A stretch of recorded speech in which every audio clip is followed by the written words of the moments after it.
Hello everyone, welcome to Rezangla education. मैं हूं नीलम, आपकी बॉटनी टीचर। तो आज हमारा चैप्टर 75 नीट चैलेंज की सीरीज का जो हम स्टार्ट करने वाले हैं वो आपको दिख गया है क्या? Microbes in human welfare. तो समझ रहे हो, अगर आप साथ के साथ सारे चैप्टर्स करते आए हैं इस 75 नीट चैलेंज की सीरीज में, तो आपका सिलेबस कंप्लीट होने वाला है बायो का ऑलमोस्ट, है ना। इस चैप्टर पे आ गए हैं तो मतलब बचा ही क्या है, फिर ज्यादा चीजें नहीं बची हैं। तो आई होप कि आपने पढ़ लिया हो। मतलब पता नहीं, कुछ कुछ बच्चे नहीं कर रहे हैं या छोड़ दे रहे हैं। सर्दियां हैं, आलस आ रहा है ना कि भाई ठंडे अच्छे से रजाई में बैठे रहो, क्या पढ़ना है। मतलब आलस आ जाता है कभी कभी, लेकिन उसी को तो दूर भगा के पढ़ना है ना। ठंड तो क्या हुआ, सोचो ठंड तो कुछ टाइम के लिए होती है और कितनी अच्छी होती है। गर्मियां इतनी ज्यादा टाइम के लिए पड़ती हैं, पढ़ा नहीं जाता है। क्या करना है, कुछ भी फ्यूल्स वेस्ट नहीं हो रहा है। आराम से ओढ़ो, शॉल ओढ़ के बैठो और बस फोन है सामने, लैपटॉप है सामने और बनाओ नोट्स, अच्छे से करो क्वेश्चन प्रैक्टिस। क्या करना है, कुछ भी दिक्कत नहीं है, बताए। ठंड का बहाना बिल्कुल लेके मत बैठना। ठंड का बहाना नहीं आना चाहिए कि मैम ठंड की वजह से नहीं हो रहा है, लैग कर रहे हैं हम। अगर आप विश्वास करने की जरूरत तो पड़ेगी, है ना आपको, वो तो हमें करना ही चाहिए। कोई और ऑप्शन नहीं बचा है, चीजें कंप्लीट हैं, इनकम्प्लीट है, तो आप दूसरों पे ट्रस्ट कर सकते हो और खुद पे भरोसा कर सकते हो ना। तो क्या करना है, अभी भी अगर बचा है, कुछ चैप्टर्स बचे हैं, तो जल्दी जल्दी करते जाओ। काफी कम टाइम में सारी चीजें पढ़ानी है आपको। क्या करना है, देखो सीक्वेंस ले लो। अगर जिसका अभी भी बहुत पीछे चल रहा है, सबसे पहले लेक्चर सुनो और अपने हाथ से नोट्स बनाओ, ठीक है। नोट्स हम वैसे भी आपको सेंड कर देते हैं। कुछ कुछ बल्क में जो चीजें हैं, जो हमें याद रहती हैं इजीली, बट समझने वाली चीजें लिखने की, वो आप बाद में लिख लो। लेकिन जब हम पढ़ाते जा रहे हैं चैप्टर, तो आप लिखते जाओ साथ के साथ नोट्स। उसके बाद आपको एनसीईआरटी पढ़नी है, सो जाना, आज का चैप्टर खत्म। अब नेक्स्ट डे इसी चैप्टर के क्वेश्चंस करने, प्लस हमारा जो 75 डेज का दो चैप्टर्स आते हैं ऑलमोस्ट डेली, वो आपको साथ में पढ़ने हैं। तो समझ रहे हो, आपका पूरा पैक्ड शेड्यूल है यहीं पे ही, अगर आप फॉलो कर रहे हैं। और विश्वास तो करना पड़ेगा, विश्वास नहीं करोगे तो उसमें हमारा कुछ नहीं है, हम कुछ भी नहीं कर सकते हैं, ठीक है। तो trust your self, trust us and start your lectures, ठीक है। अपनी पढ़ाई स्टार्ट कर दो। तो अब हमारा जो चैप्टर है microbes in human welfare, genetics complete हो गया। सबको कैसा लग रहा है? जिन बच्चों ने किया है बढ़िया लग रहा होगा ना। क्वेश्चन प्रैक्टिस कर रहे हो, मुझे दिखा नहीं है, लग नहीं रहा है मुझे जेनेटिक्स के भी अभी किसी ने कोई डाउट नहीं भेजे हैं, कोई कुछ भेजा नहीं है, कोई पढ़ ही नहीं रहा है, क्या फायदा है फिर, ठीक है।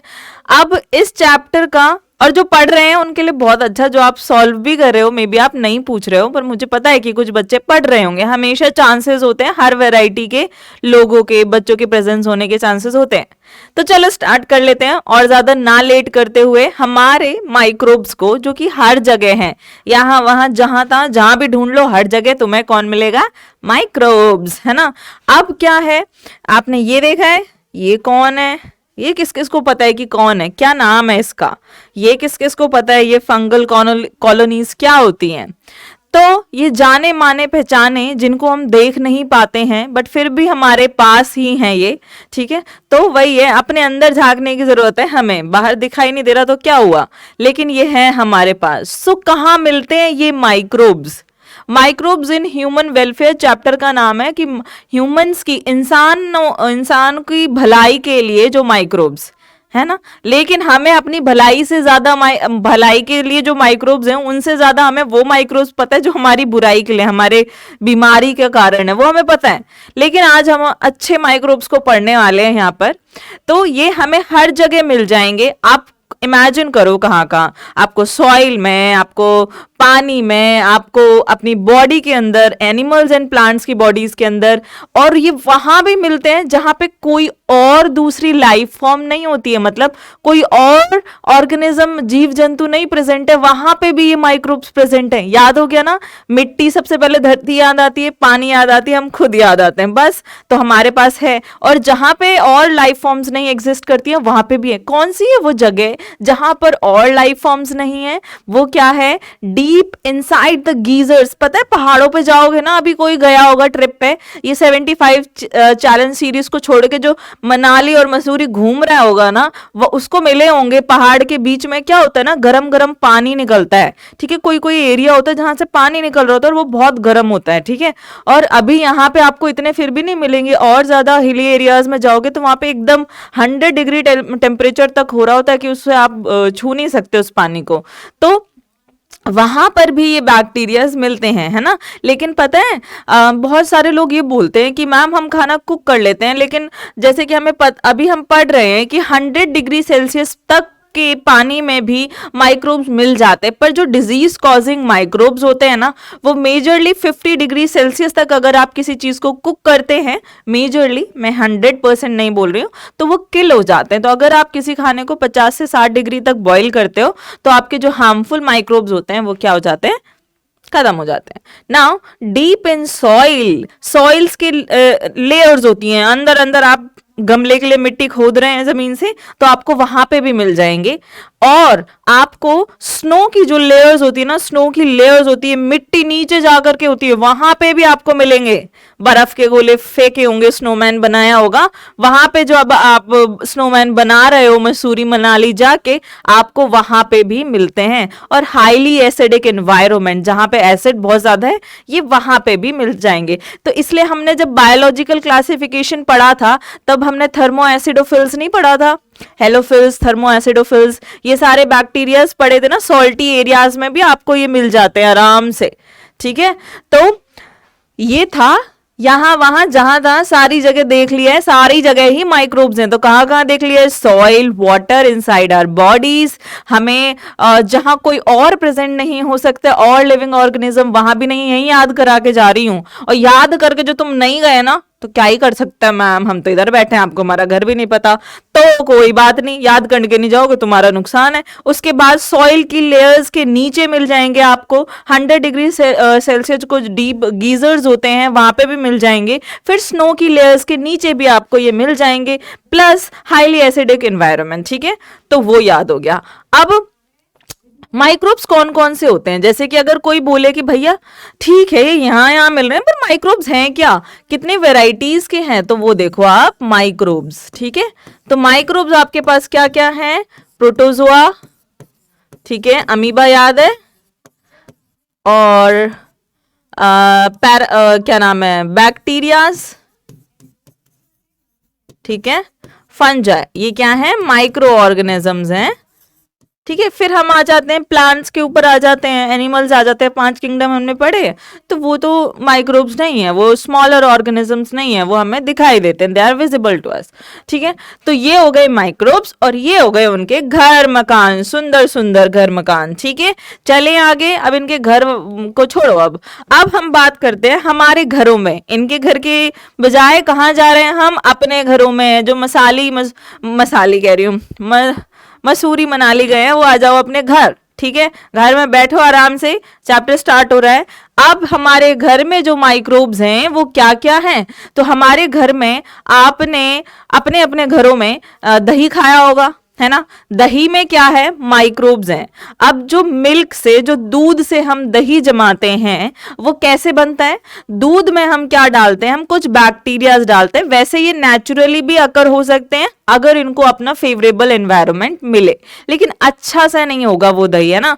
जो आपने देखा होगा दही दूध जम गया ना, उबाला नहीं, बॉईल नहीं किया, तो ये माइक्रोब्स मरे नहीं, तो क्या हो गया, दही दूध जम गया, अपने आप ही जम गया, बिना इनोक्यूलम डाले। इनोक्यूलम क्या होता है, जामन जो हम डालते हैं ना, अब मुझे नहीं पता, देखो क्या बोलते हैं, जामुन कुछ तो बोलते हैं। ठीक है, हर किसी की लैंग्वेज में थोड़ा थोड़ा डिफरेंस आ गया होगा, तो वो डालना पड़ता है, तो दही दूध अच्छे से जमता है दही में। ठीक है, अब हमने क्या किया है, दूध लिया है, दूध में क्या किया है, मिल्क ले लिया आपने, यहाँ पे जमा लेते हैं, दूध ले लिया एक भगोने में, भगोने में क्या किया है हमने, इनोक्यूलम डाल दिया है, थोड़ा सा जामन डाल दिया, थोड़ा सा दही। ठीक है, उसमें क्या है, लैब बैक्टीरिया है। अब पता है किस टेम्परेचर पे बहुत अच्छा जमता है, जैसे कि गर्मियां देखना, तुरंत दही जम जाता है 6 घंटे में, 6 आवर्स में अच्छे से दही जम जाता है। मिनिमम मैं बोल रही हूँ, अगर टेम्परेचर आपका 30 के आसपास है, 30 से ऊपर है, तो इतने में जम जाएगा। और अगर उससे कम टेम्परेचर जा रहा है तो 7 से 8 आवर्स मान लो। अब जैसे सर्दियां, अब नहीं, दही जमता, तो आप पता है कैसे जमाना, आप ना टोपा पहना देना उसको, जैसे आप कैप पहन के रखते हो ना सर्दियों में, तो आप उसको कैप पहना देना। हमारी एक टीचर है, उन्होंने बताया था कि नहीं जम रहा ना मैम, ऐसे कर लेना तो अच्छा सा दही मिल जाएगा जल्दी से, ठीक है।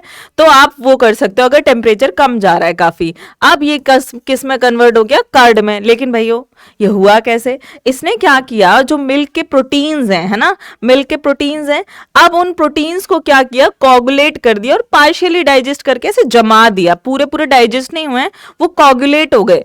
तो वही आपके पास दही है, ठीक है। अब ये क्या हो गया, जो कर्ड हमें मिला है वो दही से, दूध से मिला है, कौन से बैक्टीरिया की वजह से, कौन से bacteria, lactic acid producing bacteria. तो हमारे पास इस बैक्टीरिया का नाम क्या है, लैक्टोबैसिलस एसिडोफिलस, ठीक है। इस बैक्टीरिया से हमारा दही बन गया, क्योंकि ये बैक्टीरिया क्या करता है, प्रोड्यूस करता है एसिड। उस एसिड का नाम क्या है, lactic acid. Lactic acid produce करता है, प्लस पार्शियली डाइजेस्ट कर देता है मिल्क प्रोटीन्स को, तो ऐसे जम जाते हैं, कोगुलेट कर देता है, और वही है दही। अब दही के फायदे क्या हैं, दही के फायदे दूध से ज्यादा हैं। देखो क्या क्या, दूध, इसमें न्यूट्रिशनल क्वालिटी दूध से ज्यादा बढ़ जाती है दही में, इसलिए दही हमेशा खाते रहना चाहिए सर्दियां या गर्मियां, ठीक है। विटामिन B12 जो कि बहुत इंपॉर्टेंट है, और हम ऐसे बहुत सारे फूड आइटम्स नहीं लेते हैं जिसमें B12 इजीली अवेलेबल नहीं होता है। Check disease causing organisms in your gut, आपके गट को इतना हेल्दी रखता है दही। अगर आप दही खा रहे हैं तो आपके गट में जो डिजीज कॉजिंग माइक्रो ऑर्गेनिजम्स पनपने के चांसेस होते हैं, उनको वो चेक एंड बैलेंस करके रखता है। भाई तुम आ तो नहीं रहे हो, हटो हटो यहाँ से हटो। तो एनवायरमेंट वैसा प्रोवाइड नहीं करता है कि वो माइक्रो ऑर्गेनिज्म क्या हो, पहले क्या करे, फले फूले वहां पे, ठीक है, और तुम्हें बीमारियां कॉज करे। तो घर में आए हम, दही खाया, दही की कहानी पता चल गई, खत्म। कहाँ वो मिलते हैं, कौन कौन से माइक्रोब्स हैं, और उन्होंने हमारे दही में क्या किया, याद हो गया। कोई भूलेगा नहीं, भूलेगा तो कहानी फिर से वो मसूरी वाली लेके चलो, ठीक है। अब हमारे पास आता है डो, मतलब सबको पसंद है इडली खाना, सबको पसंद है ब्रेड खाना, छोले कुलचे, वाह मैम दिल्ली में इतने बढ़िया छोले कुलचे मिलते हैं ना, कुलचे, ठीक है। तो उनके लिए जो डो, जो आटा लगाते हैं ना, वो उसकी बात कर रहे हैं। अब यहाँ पे आपके पास डोसा बनता है, आपके पास इडली बनती है, आपके पास ब्रेड बनते हैं। अब आप कुलचे को ब्रेड बोल दो, अपनी रोटी को भी ब्रेड ही बोला जाता है, और बन, जो बन बनता है ना बर्गर वाला, वो भी ब्रेड ही माना जाता है, ठीक है। तो इडली और डोसा थोड़े से अलग है, कहते हैं हम तो सदर्न पार्ट के फेमस, मतलब हम रिप्रेजेंट करते हैं उस चीज को, क्योंकि हर स्टेट का एक फेमस फूड होता है ना। तो ये कहते हैं हम fermented by bacteria and they puffed and produce CO2, मतलब हम जो डो है, जो हम फूले फूले बनते हैं, इडली डोसा, हम किसकी वजह से बन रहे हैं, क्योंकि हमारे अंदर एक बैक्टीरिया होता है जो कि पफ्ड अप अपीयरेंस देता है। क्या होता है बेसिकली, देखो फर्मेंटेशन का मतलब क्या है, ये आपने आटा ले लिया यहाँ पे, ठीक है। अब इस आटे में आपने बैक्टीरिया डाल दिया। अब ये बैक्टीरिया क्या करता है, एनारोबिकली रिस्पायर करता है ना, रिस्पायर करेगा तो यहाँ पे क्या क्या बनेगा, CO2 बनता है, ठीक है। आप बाकी की चीजें देख लो, जब वो ग्लूकोज को ब्रेक डाउन करते हैं तो CO2 बनता है। ऑब्वियसली मैदा, आटा, चावल जो भी, उसमें ग्लूकोज है, कार्बोहाइड्रेट तो है ना। अब क्या हुआ, जब वो CO2 बना, अब वो CO2 तो उसी घोल में या डो में रह गया ना, CO2 गैस, गैस घोल में रह गई। जब हमने उसको हीट किया तो गैस ने क्या किया, भागो, अब तो ये गर्म हीट आ रही है, भागो भागो, भाग गई सारी की सारी गैस, क्योंकि हीट होने के बाद गैस लाइटर हो जाती है और उड़ जाती है। तो गैस की जो जगह उस डो में थी वो छोड़ के भाग गई। अब वहां पे स्पेस रह गया तो वो स्पॉन्जी बन गई, वहां पे वॉल्यूम, वैकेंट चीजें रह गई, खाली जगह रह गई, वैकेंसी आ गई वहां पे। तो क्या हुआ, वॉइड, एक खाली जगह है, तो वो इसलिए स्पॉन्जी स्पॉन्जी बनते हैं। तो पफ्ड अप अपीयरेंस जो आती है वो किस वजह से आती है, CO2 की वजह से। लेकिन इडली और डोसा कह रहे हैं, इडली और डोसा मैं तो बैक्टीरिया के साथ हूं, है ना। अब ब्रेड, जो आपका ऐसे याद रखना, जो ब्रेड है ना, बी फॉर ब्रेड, तो वो बी फॉर बैक्टीरिया से फर्मेंट नहीं होती है। बी फॉर ब्रेड किससे फर्मेंट होती है? एक फंजाई। ईस्ट क्या है? Yeast is a type of fungi, but which type of yeast it is? उसका नेम है सैकरोमाइसिस सेरीवीजे। उसका नाम क्या है? Saccharomyces cerevisiae. Give me a second.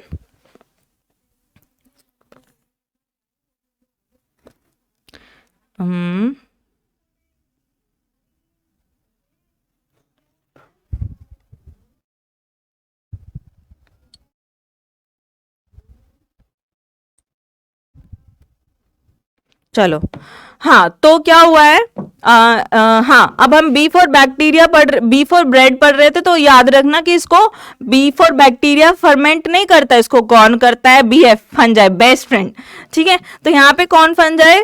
Saccharomyces सेरीवीजे same काम करती है। CO2 यहाँ पे भी इवॉल्व होती है, और जब हम ब्रेड को बेक करते हैं तो CO2 उड़ जाती है और वहां पर ब्रेड पफी अपीयरेंस देती है। ठीक है, क्लियर? तो हमने क्या कर लिया? हमने दही खा लिया है मैम, दही के साथ फिर हमने बाद में खाया इडली डोसा सांबर, फिर हमने खाए क्या मैम? बर्गर खाया हमने। क्या खाया? बर्गर। अब हमारे पास जो ये सैकरोमाइसिस सेरीवीजे जो ईस्ट है, बड़े काम की है।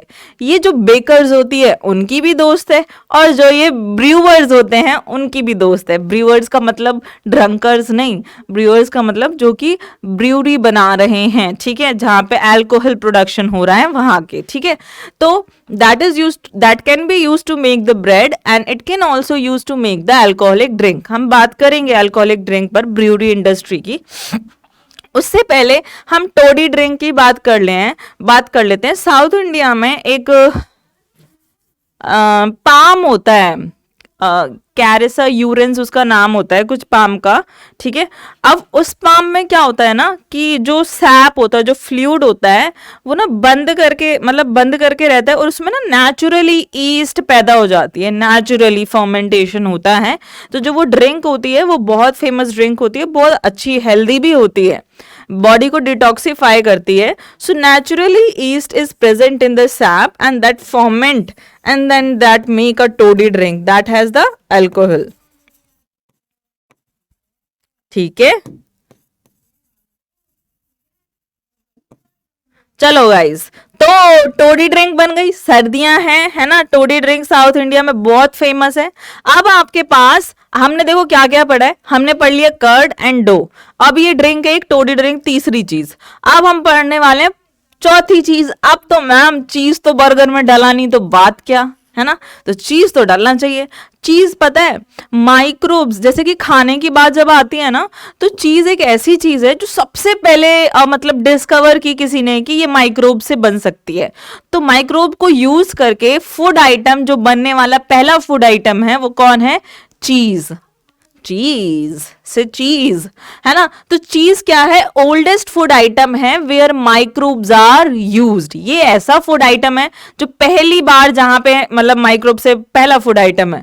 अब यहाँ पे जो डिफरेंट वेराइटीज ऑफ चीज है वो किस किस पे डिपेंड करता है? ठीक है, डिफरेंट वेराइटीज ऑफ चीज, कौन सा माइक्रोब यूज हुआ है, ठीक है, प्लस कौन सा माइक्रोब यूज हुआ है, उसके बेसिस पे उसके different texture, flavour and test.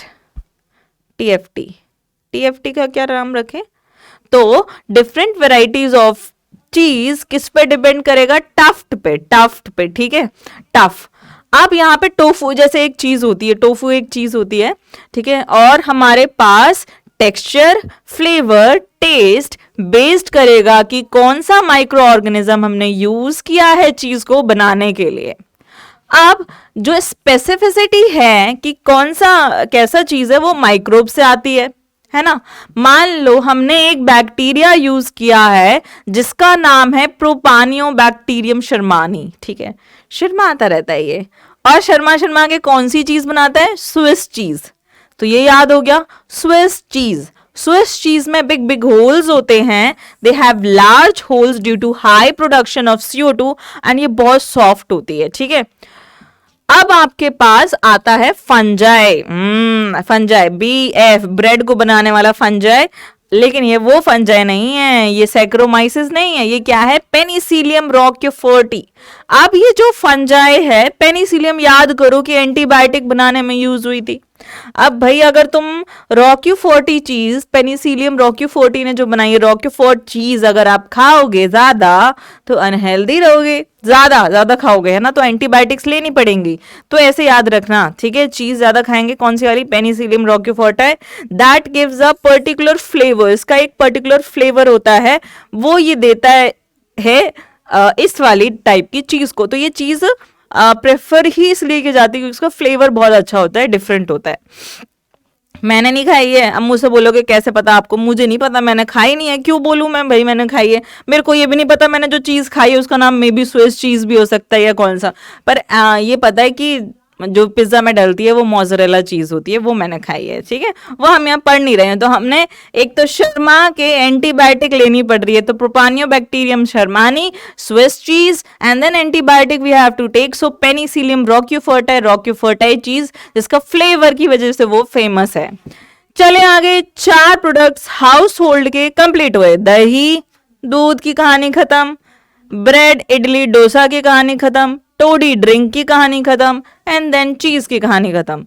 Now next हमारे पास हम बात करने वाले हैं ऐसे माइक्रोब्स की जो कि लार्ज स्केल प्रोडक्शन में, जो कि इंडस्ट्री सेटअप करनी पड़ती है हमें, जिसके लिए बहुत अच्छा खासा पैसा आता है, रिच हो जाता है एकदम, है ना।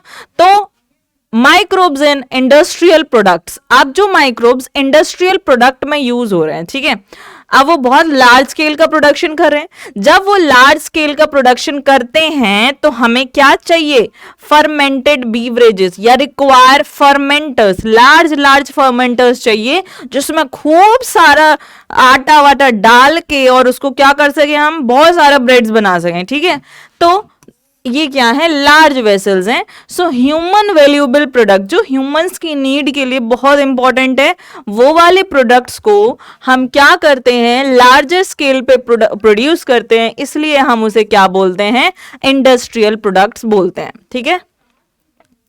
अब देखना, अब यहाँ पे क्या है, हमने एक ईस्ट ले ली, सैकरोमाइसिस सेरीविजे, ये हमने क्या ले ली, एक ईस्ट ले ली।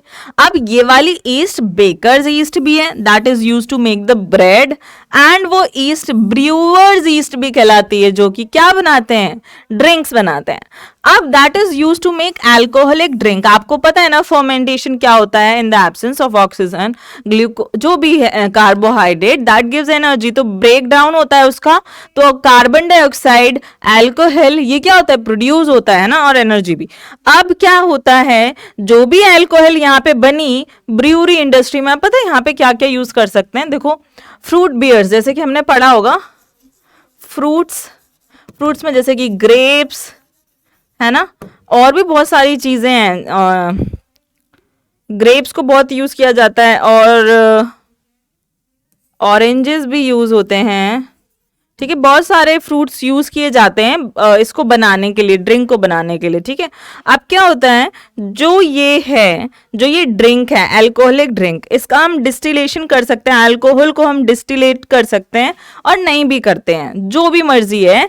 तो जो ड्रिंक विदाउट डिस्टिलेशन बनती हैं वो क्या होती हैं, वाइन एंड बियर, और जो विद डिस्टिलेशन बनती हैं वो क्या होती हैं, विस्की ब्रांडी एंड रम, और इनमें अल्कोहल का कंसंट्रेशन क्या होता है, थोड़ा ज्यादा होता है, ठीक है, और इनमें कम होता है, ठीक है, जो विदाउट डिस्टिलेशन बनी है। अब हम आगे चलते हैं, किसकी बात कर ली, अभी हमने ड्रिंक्स की बात करी है, बीवरेजेस की, ब्रूअर्स इंडस्ट्री की बात कर ली है, ठीक है, इंडस्ट्रीज के केस में। अब हम बात करते हैं इंडस्ट्री के केस में एंटीबायोटिक, जो कि एक ह्यूमन वैल्यूएबल प्रोडक्ट है, मतलब ह्यूमन वैल्यूएबल जो कि हमारे लिए क्या है, बहुत इंपॉर्टेंट है ना बच्चों। इंडस्ट्रीज में आगे थे, बड़े बड़े टैंकर्स होते हैं ब्रूअरी इंडस्ट्री के लिए। अब पता है, इससे पहले हम कुछ चीजें छोड़ रहे हैं जो एनसीईआरटी की हैं, वैसे एक भी लाइन नहीं छोड़ी है मैंने, बिलीव मी, जो कि याद करने की चीजें मैं उनको अलग कर सकती थी, लेकिन मैंने एनसीईआरटी की एक एक लाइन यूज की, क्योंकि पता है क्या होता था, पहले से इस चैप्टर में ना चीजें सिर्फ एग्जाम्पल बेस्ड आ जाती थी। अब चांसेस भी हो सकते हैं कि ये बीच बीच के स्टेटमेंट्स को तोड़ मड़ोड़ के रख दें और फिर तुम क्या कहोगे, तो इसलिए कहानी की की तरह हम एक एक स्टेटमेंट याद करते जा रहे हैं। देखो यहाँ पे भी ह्यूमन वैल्यूएबल प्रोडक्ट्स कुछ और लिख दें यहाँ पे, तुमने इसको ध्यान नहीं दिया, फिर तुम कंफ्यूज हो जाओगे। इसलिए एक एक वर्ड को मैं लेके चल रही हूँ एनसीईआरटी के, वर्ब छोड़ दिए बस वो भी। अब यहाँ पे जो ह्यूमन वैल्यूएबल प्रोडक्ट्स हैं उसकी मैं बात करी, उससे पहले मैंने बोला हमने कुछ डायग्राम्स छोड़े हैं जहाँ पे टोबैको मोज़ेक वायरस की दिया है, वहाँ पे रॉड बैसिलस रॉडशिप बैक्टीरिया का डायग्राम दिया हुआ है, वो देखना है आपको। फिर वहाँ पे टीएमवी का दिया हुआ है जो ये वायरस बनाया हुआ है, फंगल कॉलोनीज दी हुई हैं, तो उनको आप जाकर के ना ध्यान से देख लेना उस डायग्राम को पेज पे। यहाँ पे वो पिक्चर क्लियरली विजिबल नहीं हुई है, I will try next time कि मैं शो कर पाऊँ पिक्चर्स भी यहाँ पे। तो लेकिन आप उसको अभी एनसीईआरटी में देखो, अभी फटाफट पलटो पेज और देखो। 4-5 नेम है, उनको याद रखना, उनको डायग्राम्स के साथ याद रखना कि वो क्या है, मे भी आ जाए, कुछ नहीं पता, वी कांट से एनीथिंग, है ना। अब एंटीबायोटिक्स जो कि ह्यूमंस के लिए बहुत इंपॉर्टेंट है, तो उनका प्रोडक्शन लार्ज स्केल पर कैसे हो रहा है, एंटीबायोटिक है क्या। ग्रीक देखो, ग्रीस में से चीजें बहुत आई हैं, बहुत पुरानी लैंग्वेज है ग्रीस लैंग्वेज, ठीक है। अब वहां से जो आए हैं एंटीबायोटिक, एंटी ग्रीक लैंग्वेज में ऑपोजिट को बोलते हैं, अगेंस्ट को बोलते हैं एंटी, और बायोटिक्स का मतलब है लाइफ, ठीक है। तो एंटीबायोटिक एक वो चीज है जो अगेंस्ट द लाइफ है, लेकिन एनसीईआरटी ने साथ में लिखा है अगर हम ये स्टेटमेंट ना लिखें तो लोग समझेंगे against the life, may be they can be against us, may be they can be against other organisms also, बहुत बुरे हैं, how they can be valuable for humans, है ना। तो they are against the life but in context to, क्या, in context of human, ठीक है। मतलब अगर हम ह्यूमन कॉन्टेक्स्ट में बात करें so they are not anti, they are pro in context to humans, but in context of disease causing microorganisms, या फिर आप उसको पैथोजेंस भी बोल सकते हो, so in context to them they are what, anti, they are not pro, they are what, anti, they are not pro, ठीक है। तो in context to disease causing microorganism they are against the life, but in respect to humans they are pro the life, मतलब वो हमारे लिए हैं, हमारे against नहीं है। वो किसके अगेंस्ट है, जो कि डिजीज कॉज कर रहे हैं। अब एंटीबायोटिक क्या है, केमिकल सब्सटेंस हैं जो कि माइक्रोब्स से प्रोड्यूस किए जाते हैं। अब क्या हुआ, हमारे मित्र अलेक्जेंडर फ्लेमिंग जब रिसर्च कर रहे थे, मे बी आप में से काफी सारे रिसर्च में भी जा सकते हैं, कुछ भी हो सकता है, ठीक है। तो रिसर्च कर रहे थे ना, वो तो अपनी भैया बर्तन धो के रखे नहीं है, उन्होंने वहां पे एक स्टेफाइलोकोकस बैक्टीरिया को ग्रो कर रखा था, पता नहीं क्या कर रहे थे उन बैक्टीरिया से, उनको बर्तनों में ग्रो कर रखा था, मतलब वेजल्स, ठीक है, बीक डिशेस में ग्रो कर रखा था, धो वो के रखे नहीं है। आप धो वो के नहीं रखे हैं तो मतलब बैक्टीरिया तो वो वहां पे होना चाहिए, स्टेफाइलोकोकस, ठीक है। अब भाई क्या हुआ, उनको देखा ना मैंने बर्तन धोए हैं, ये मेरे बैक्टीरिया कहाँ भाग गए हैं, कहाँ चले गए हैं ये। उसने कहा ले ये तो कहीं जा भी नहीं सकते, इनके तो टांगे ही नहीं है, पैर ही नहीं है, चल के कहाँ जाएंगे, ठीक है ना, इनको कोई घसीट के कोई ले जा सकता है, ये क्यों नहीं ग्रो कर रहे हैं ये बैक्टीरिया, कोकस गोल गोल होते हैं एकदम, क्या पता लुढ़क के कहीं चले गए होंगे, नहीं ऐसा नहीं हुआ, वो लुढ़क के भी कहीं नहीं गए। वहां पे हमें एक फंजाई दिखी, फंजाई बोली तुम्हारा खात्मा तो मैं करूंगी। तो फंजाई वहां पे जब उसने अलेक्जेंडर फ्लेमिंग ने माइक्रोस्कोप लगा करके देखा तो उसे दिखा अच्छा यहाँ एक फंजाई है, यहाँ मुझे एक केमिकल दिख रहा है जो कि मेरे स्टेफाइलोकोकाई को ग्रो नहीं करने दे रहा है, और उसका नाम क्या था, उस केमिकल का नाम पेनिसिलिन।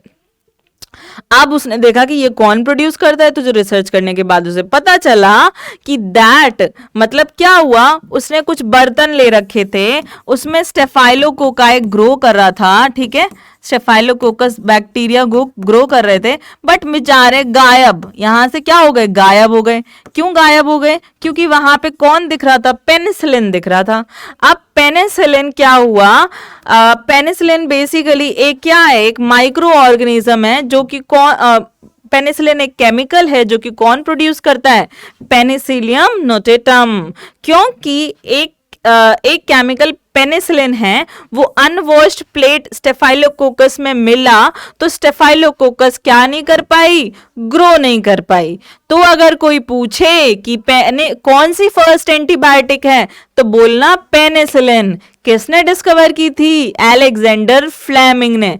आप बहुत सारी एंटीबायोटिक्स के नाम आप जो खा चुके हैं, आप खाते होंगे तो पढ़ते होंगे ना एंटीबायोटिक्स के नाम, वो लिखो अपनी कॉपी में, लिख लो ना तो ये याद रह जाएंगे, वो चाहे भूल जाओ पर ये जो एनसीईआरटी में है ये जरूर याद रहेगा।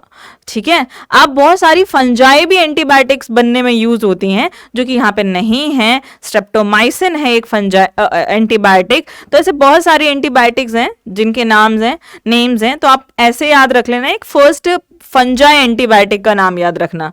पहली एंटीबायोटिक पेनिसिलिन है और बैक्टीरिया के द्वारा प्रोड्यूस्ड है। बट अगर क्वेश्चन आए या कहीं कभी पूछा जाए फर्स्ट फंजाई एंटीबायोटिक, वो आप मुझे बताओ। ठीक है। अब यहाँ पे क्या हुआ, पेनिसिलिन का यहाँ पे अलेक्जेंडर का काम खत्म हो गया कि भाई ये है, इसने ये किया और इसको कौन प्रोड्यूस करता है। लेकिन उसकी और भी कहानी, उसकी और दास्ता, तो सुनिए आगे। कौन से साइंटिस्ट आए हमारे पास, फ्लोरी एंड चेन, जो कि हम याद रखते हैं क्योंकि इनके सरनेम है। ठीक है। फ्लोरी एंड चेन, फ्लावर्स की चेन बन रही है। ठीक है। तो Ernst Chain and Howard Florey ने क्या किया, इन दोनों ने इसका फुल पोटेंशियल निकाला, इसकी पूरी दास्तां, इनको हो गया इससे प्यार और इन्होंने खूब सारी चीजें इसके बारे में बताई।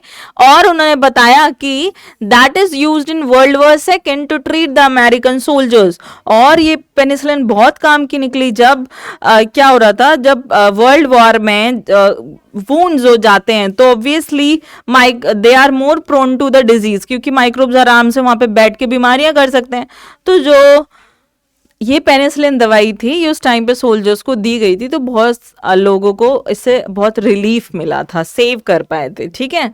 और इस चीज के लिए इनको 1945 में, हमारी आजादी कब हुई थी उसके कितने साल पहले, नोबेल प्राइज इनको मिला था। याद करो ये चीज।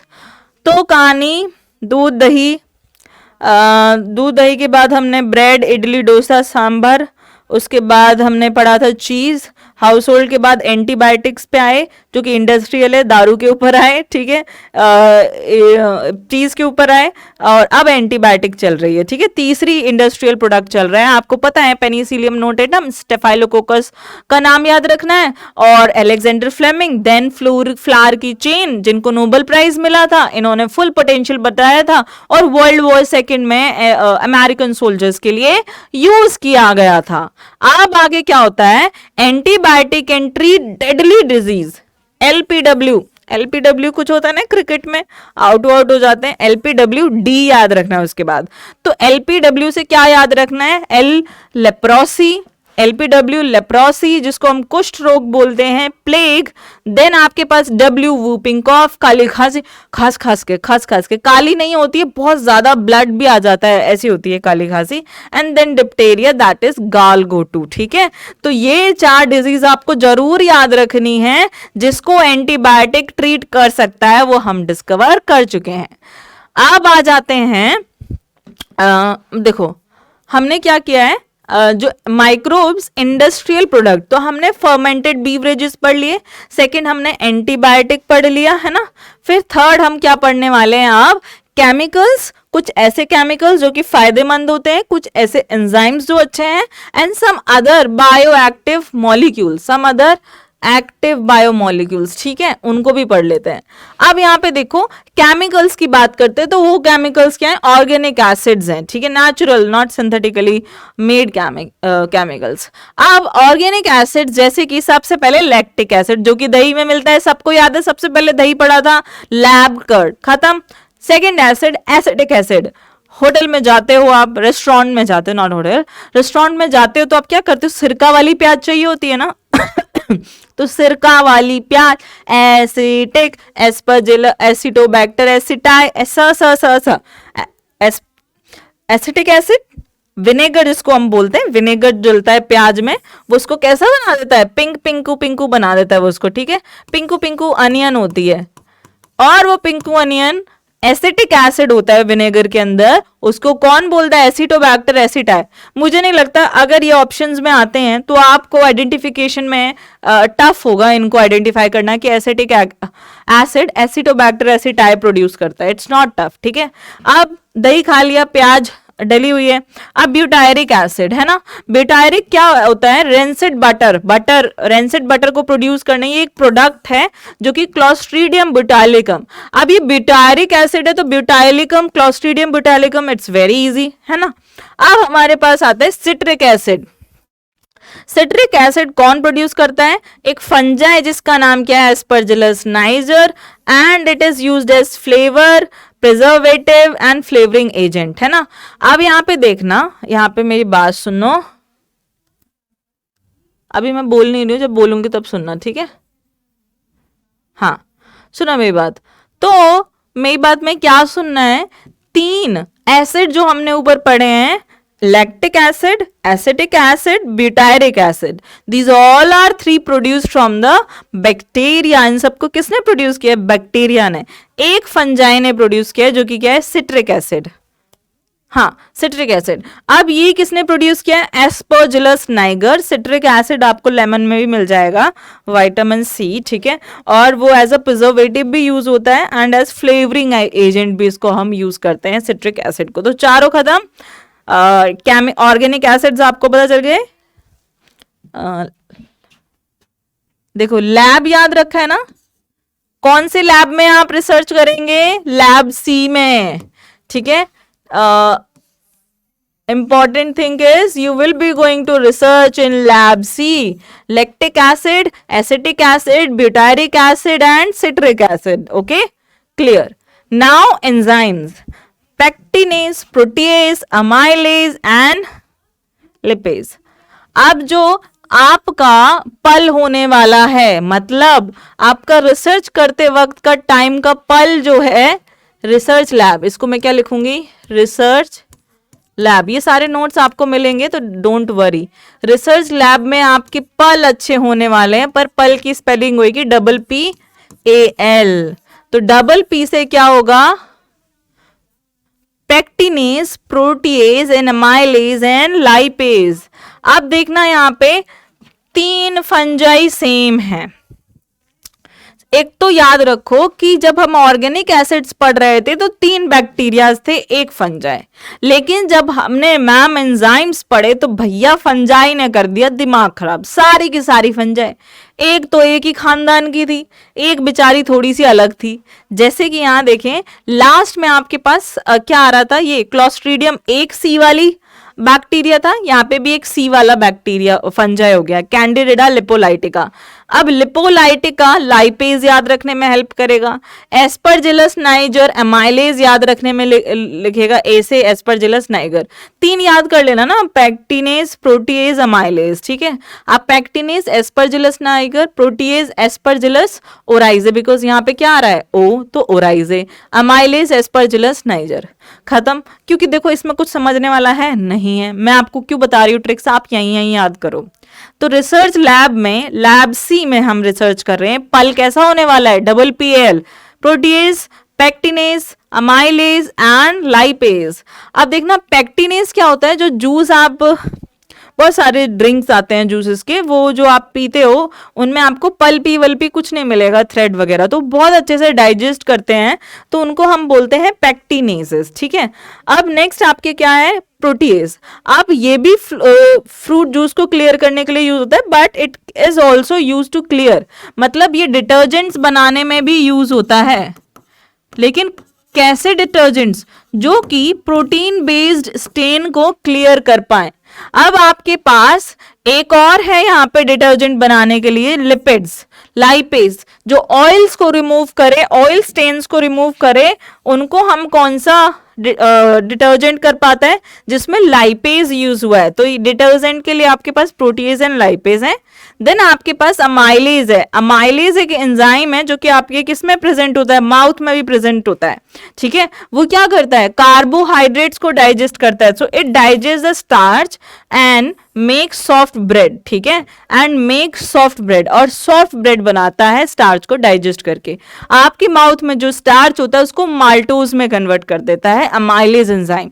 अमाइलेज एंजाइम को टाइलिन भी बोला जाता है, PTYALIN, ठीक है। क्लियर, याद कर रहा हूं फिर से ठीक है। हमने क्या की थी, अल्कोहलिक ड्रिंक्स पढ़ी थी, फिर हमने एंटीबायोटिक्स, हमें 3 चीजें याद रखनी है, Staphylococcus, Penicillium notatum, Alexander Fleming. Then Chain and Florey, 1945 में नोबेल प्राइज मिला, और हमें LPWD, ठीक है। Then chemicals, organic acids, lab C, lactic acid, acetic acid, citric acid and butyric acid, ठीक है। नेक्स्ट एंजाइम्स, सो पल, PPAL, pectinases, proteases, then amylases and then lipids. Lipid से पता है डिटर्जेंट्स को क्लीन करने में एक प्रोटीज था, ओ, क्या होगा उसका नाम, एस्परजिलस ओराइजे। ओराइजे प्रोटीन बेस्ड स्टेन्स को क्लियर करने में यूज होता है, फ्रूट जूसेस को बनाने में, और पहला वाला पेक्टिनेज भी फ्रूट जूसेस को बनाने में। देन अमाइलेज आपको पता है स्टार्च डाइजेस्ट करेगा, ठीक है। चले आगे, अब हम बायोकेमिकल एक्टिव मॉलिक्यूल्स की, बायोएक्टिव मॉलिक्यूल्स की बात कर लेते हैं, ये बायोएक्टिव केमिकल्स की। ये बहुत इंपॉर्टेंट है, इसको याद रखना बहुत इंपॉर्टेंट है। तो हम अब सब क्या करेंगे, याद करते हुए चलेंगे। कर लो भाई याद, वो याद भूलना नहीं है, वो याद रख करके रखना। तो अब हम इसको स्टार्ट करते हैं। अब हमारे पास क्या है, स्ट्रेप्टोकाइनेज, काइनेज, ठीक है, स्ट्रेप्टोकाइनेज। इसको कौन बनाता है, स्ट्रेप्टोकोकस, इजी, स्ट्रेप्टोकाइनेज, स्ट्रेप्टोकोकस,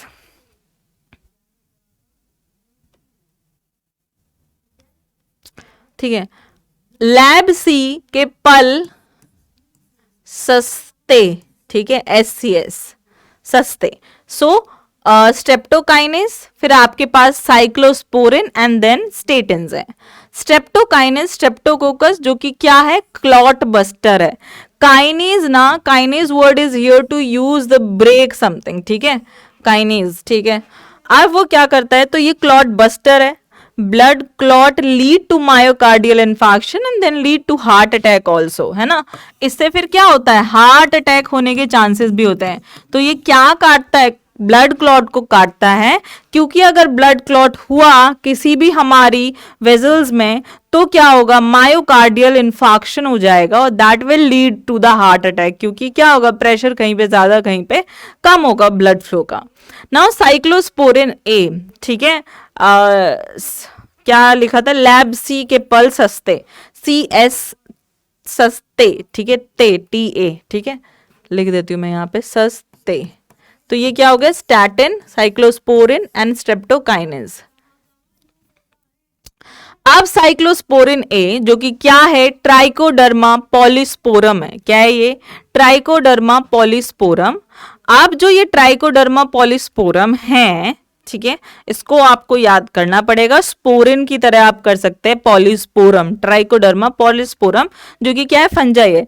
याद करो, ऑर्गेनिक एसिड्स पढ़ रहे थे तो 3 bacteria 1 fungi. Then we started with what, enzymes. तो सारे क्या थे, फंजाई थे। अब सारे फंजाई और एक बैक्टीरिया, तो ऊपर वाला, पहले नीचे वाला फंजाई था, अब ऊपर वाला बैक्टीरिया है, ठीक है।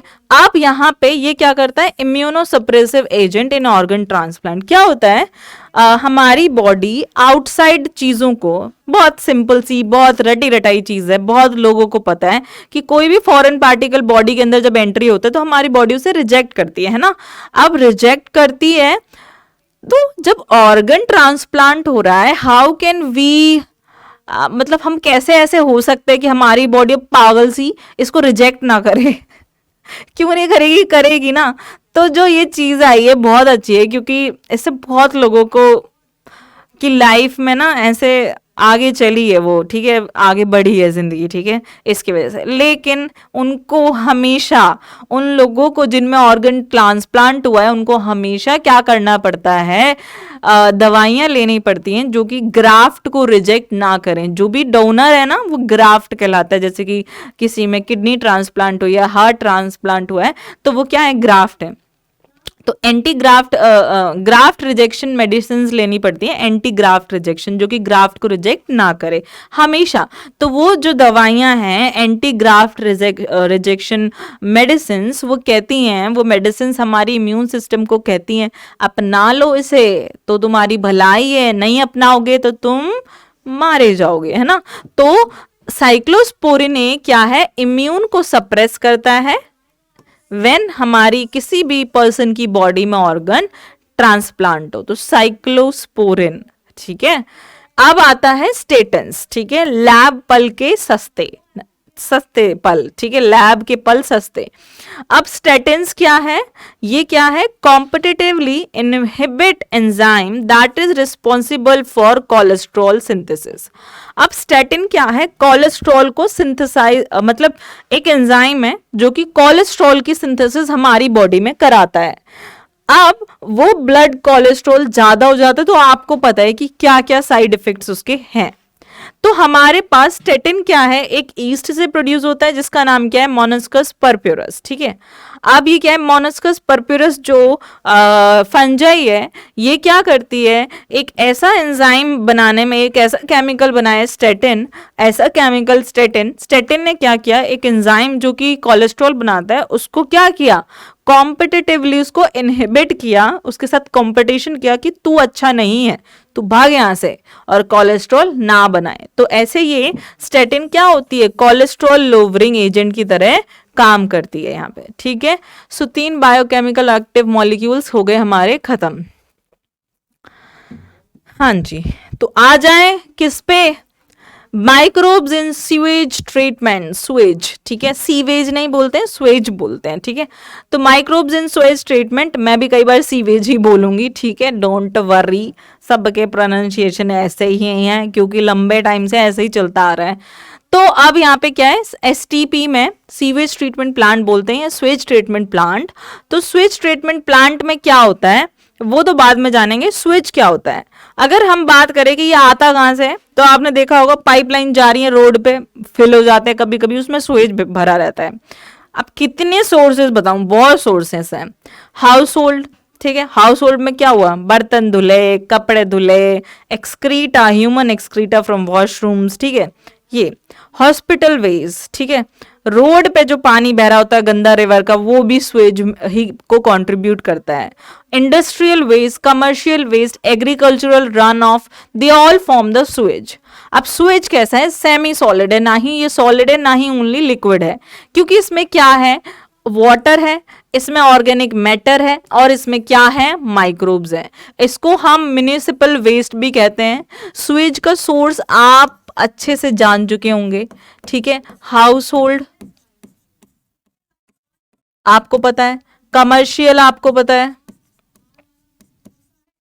ठीक है, आपको पता है रोड पर जो पानी है, ठीक है। तो बहुत सारी चीजें आ जाती हैं यहाँ पे, उसी को हम बोलते हैं स्वेज। अब इसके लिए जैसे कि क्या होता है, हमारी बॉडी के अंदर ब्लड को फ्लो होने के लिए पूरी बॉडी में ब्लड वेसल्स हैं, सिमिलरली स्वेज को फ्लो होने के लिए क्या है, सुवरेज सिस्टम है। दिस विल नॉट बी ए, ठीक है, सुवरेज सिस्टम।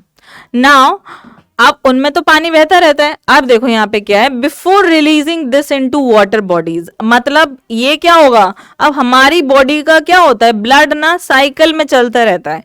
इधर ऐसा भाई कोई साइकिल चलाने का नहीं है अपन को, है ना, तो हम क्या करेंगे, इसको हम क्या करते हैं, डिस्चार्ज कर देते हैं वाटर बॉडीज में, या कोई खाली जगह पड़ी है वहां हम इसको डिस्चार्ज कर देते हैं। But you can't do it because it is very very toxic.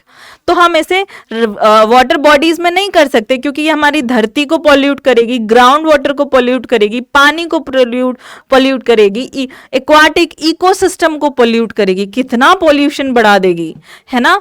तो before releasing into the water bodies it is treated, हम इसको क्या करते हैं, ट्रीट करते हैं अच्छे से, जिसको हम बोलते हैं सीवेज स्वेज ट्रीटमेंट प्लांट, जिसको हम क्या बोलते हैं, स्वेज ट्रीटमेंट प्लांट। समझ रहे हैं, सोर्स क्या है, स्वेज क्या है, प्लस सीवरेज सिस्टम क्या है, then before releasing it all in the water bodies, it is first treated well in a treatment plant that is known as sewage treatment plant. Clear? Clear? एक बार ना ऐसे पन्ने पलट लो, क्या क्या देखा है पलट लो, मैं रुकी हुई है 1 मिनट। अच्छे से मन लगा के, ठीक है, झूठ झूठ बैठना नहीं है, इधर उधर नहीं देखना है।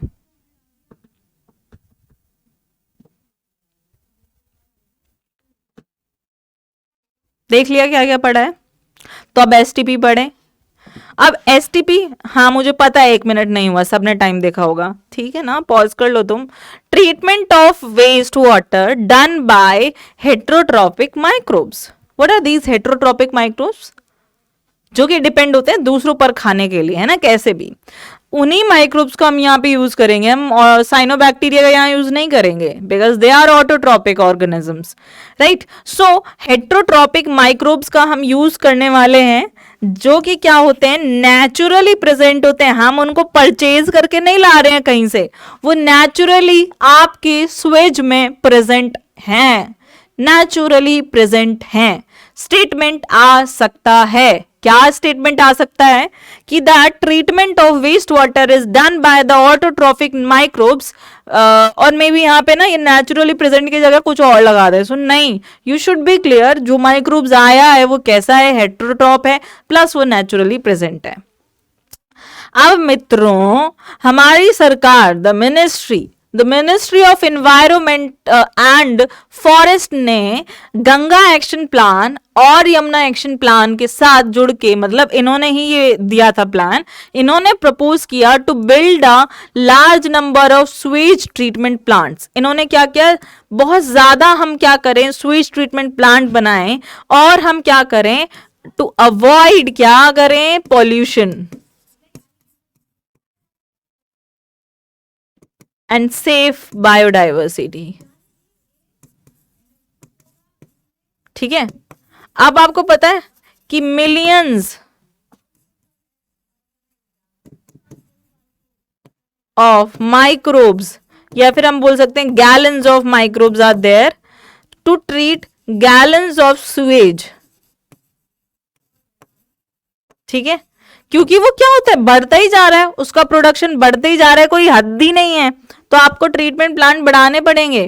क्योंकि क्या हो रहा था, सुवेज का प्रोडक्शन बहुत ज्यादा हो रहा था, sewage production was rising, so it is really important to propose to build a large number of sewage treatment plants। ये बहुत इंपॉर्टेंट था, तो यहाँ पे ये याद करने वाला आ गया, क्या है, the ministry of environment and forestry ने Ganga action plan and Yamuna action plan के द्वारा ये बताना चाहा कि हमें अपनी रिवर्स को, we need to save our rivers. ठीक है, रिवर्स में वो गंदा पानी ना बहाया जाए फैक्ट्रीज का, गंगा एंड यमुना को क्या रखना है, क्लीन करना है ना। अब यहाँ पे आते हैं एसटीपी, जिसको सीवेज ट्रीटमेंट प्लांट बोल रहे हैं, स्वेज ट्रीटमेंट प्लांट बोल रहे हैं। है क्या एक्चुअली, इसके 2 पार्ट हैं, ये 2 स्टेप्स में होता है। कितने स्टेप्स में, 2 स्टेप्स में। इट इज अकरिंग इन, हाँ मत चल बेटा तू, इट इज, अरे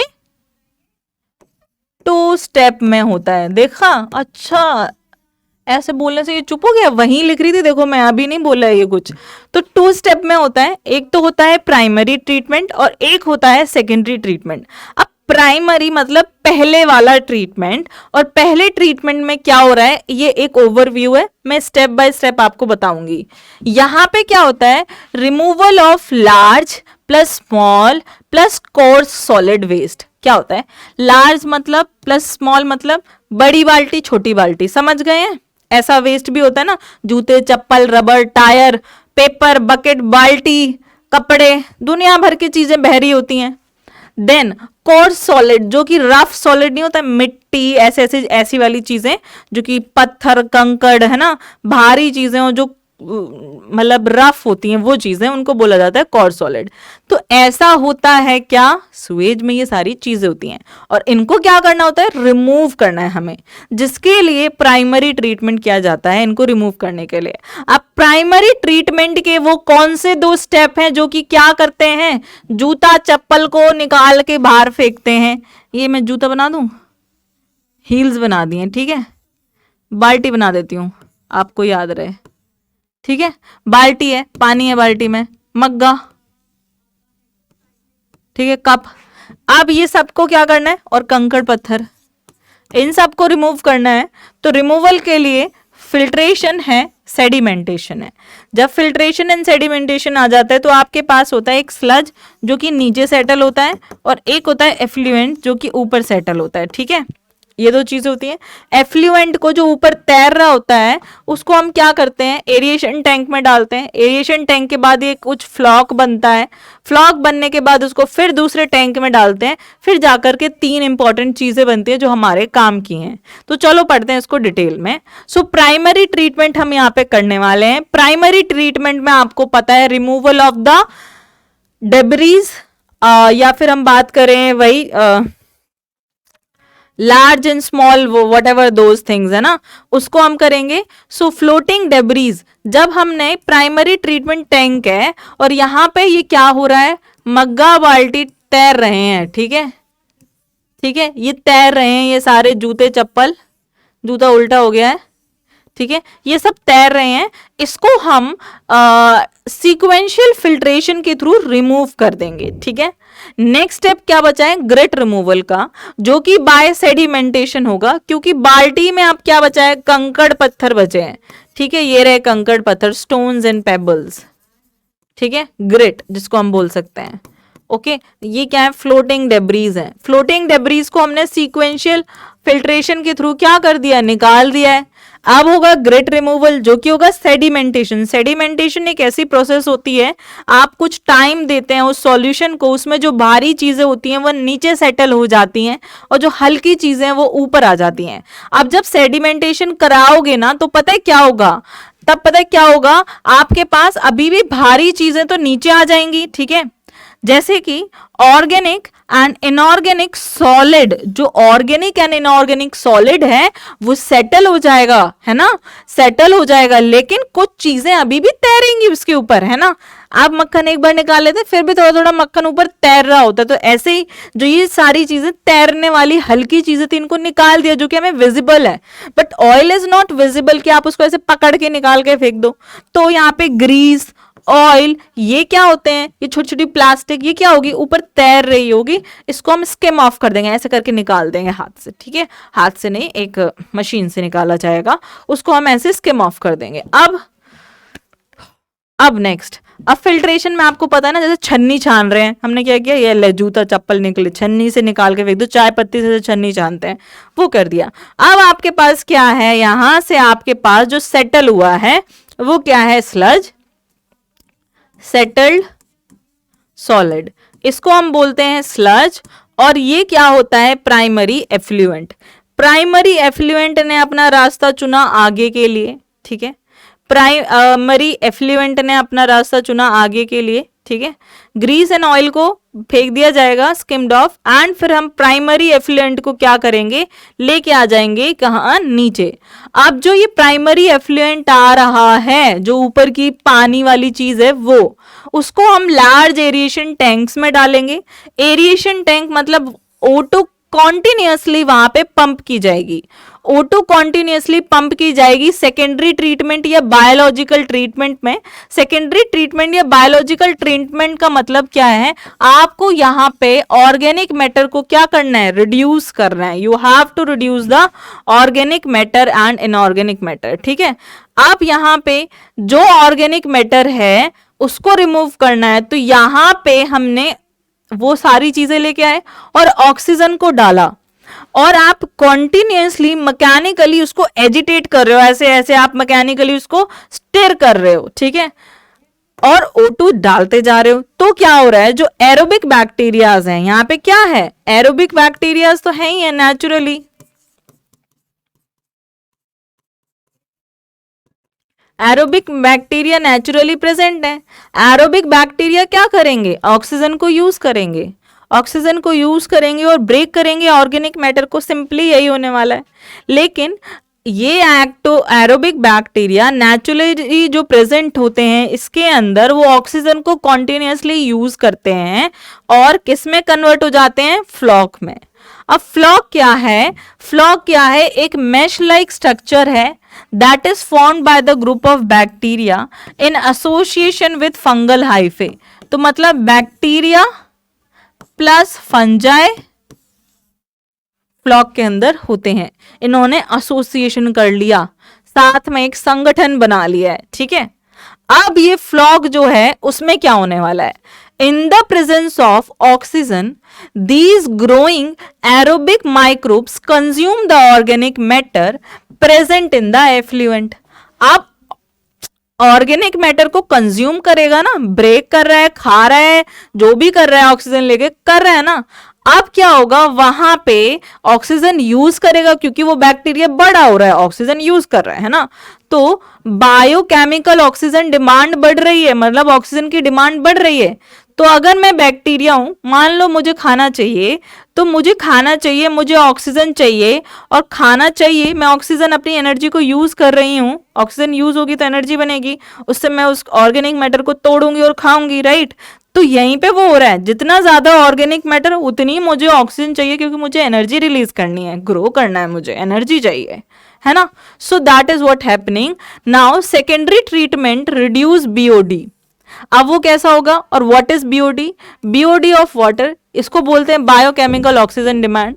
बीओडी का क्या मतलब होता है, this refers to the amount of oxygen needed by bacteria और the microbe to oxidise all the organic matter. क्या, amount of oxygen require to digest or break down all the organic matter in 1 liter of water। मतलब जितना भी organic matter है वो मुझे 1 litre water में उसको डाइजेस्ट करना है, तो जितना ऑक्सीजन चाहिए that is biochemical oxygen demand. अब देखो फ्रेश वाटर की होती है 0.5 से कम, लेकिन एक रॉ स्वीज की, मतलब जो एक हमने स्टार्टिंग में स्वीज लिया था उसकी 600 ml से भी ज्यादा होती है, ठीक है। नाउ जितना ज्यादा बायोकेमिकल ऑक्सीजन डिमांड उतना ज्यादा ऑर्गेनिक मैटर है, मतलब, ठीक है। तो क्योंकि जितना ज्यादा ऑर्गेनिक मैटर होगा बैक्टीरिया को उतनी ज्यादा ऑक्सीजन चाहिए होगी वहां पे, ऑलराइट। तो जब तक ये ऑक्सीजन का रिक्वायरमेंट कम नहीं हो जाता, जब तक ये बायोकेमिकल ऑक्सीजन डिमांड कम नहीं हो जाती है, तब तक क्या चलता रहेगा, क्या हो गया ये, तब तक क्या चलता रहेगा, वो जो एरोबिकली डाइजेशन है वो चलता रहेगा। अब वहां से जो एफ्लुएंट है, जो ऊपर ऊपर की चीजें हैं जो सेटल हो गई हैं, फेंको बाढ़ में, जो ऊपर की चीजें हैं वो आपको क्या करनी है, एक एरिएशन टैंक में डालनी है। अभी ये ट्रीटमेंट सेकेंडरी ट्रीटमेंट के अंडर ही कार्यरत में है, काम कर रहा है। सेकेंडरी ट्रीटमेंट में हमने सबसे पहले क्या किया था, उसको एक प्राइमरी ट्रीटमेंट में डाला था, लार्ज एरिएशन टैंक में। लार्ज एरिएशन टैंक से हमने निकाल के, जब तक जैसे ही बीओडी कम हुआ, लार्ज एरिएशन टैंक से निकाल के हमने क्या कर दिया, क्या कर दिया, अच्छा मैंने ये एरिएशन टैंक यहाँ पे फिर से बना दिया है। तो यहाँ पे जो फ्लॉक था, फ्लॉक सेडिमेंट था, उसको हम क्या बोलते हैं, एक्टिवेटेड स्लज, ठीक है। अब वो एक्टिवेटेड स्लज हमने क्या कर दिया, इसमें ट्रांसफर कर दिया, जिसका नाम क्या है, एनारोबिक डाइजेस्टर। एनारोबिक डाइजेस्टर में डाल दिया। जैसे ही एनारोबिक डाइजेस्टर में डाला, वहां पे कैसे बैक्टीरिया हैं जो इन द एब्सेंस ऑफ ऑक्सीजन काम करते हैं, और उन्होंने इस एक्टिवेटेड स्लज को क्या किया, डाइजेस्ट किया, तोड़ा, और तोड़ने के बाद क्या हुआ, यहाँ पे क्या है, डाइजेस्ट माइक्रोब्स एंड फंजाई, इनको डाइजेस्ट किया। अदर माइक्रोब्स, मतलब एक एनारोबिक बैक्टीरिया ने अदर माइक्रोब्स एंड फंजाई को डाइजेस्ट किया। जब डाइजेस्ट किया तो हमारे पास क्या चीजें निकली, CH4, carbon dioxide and hydrogen sulphide, ये गैसेस ऊपर निकल गई, इनको बोलते हैं बायोगैस। सबसे ज्यादा कौन सी होती है? मीथेन, फिर carbon dioxide and hydrogen sulphide. ठीक है, ये गैस यहाँ पे बची हैं। अब देखो देखो यहाँ पे क्या हो रहा है, अभी बात खत्म नहीं हुई है। तो जो ये एफ्लुएंट है, it is ready to release in water bodies. आप इन्हें वाटर बॉडीज में क्या कर सकते हैं? रिलीज कर सकते हैं। जो ये एनारोबिक डाइजेस्टर है, इनसे हमें तीन चीजें मिली हैं। एक तो एफ्लुएंट जो कि अब पानी में रिलीज करने के लिए रेडी है, एक है सेडिमेंट जो कि नीचे सेटल हो गया, उसकी खाद बनती है जिसको हम एक्टिवेटेड स्लज बोलते हैं, और इसी में से ही थोड़ा सा इनोक्यूलम हम फिर से क्या कर सकते हैं? एनारोब एरिएशन टैंक में डाल सकते हैं यहीं से। ठीक है, ये काम यहाँ पे क्या हो रहा है? हो रहा है। ऑल राइट,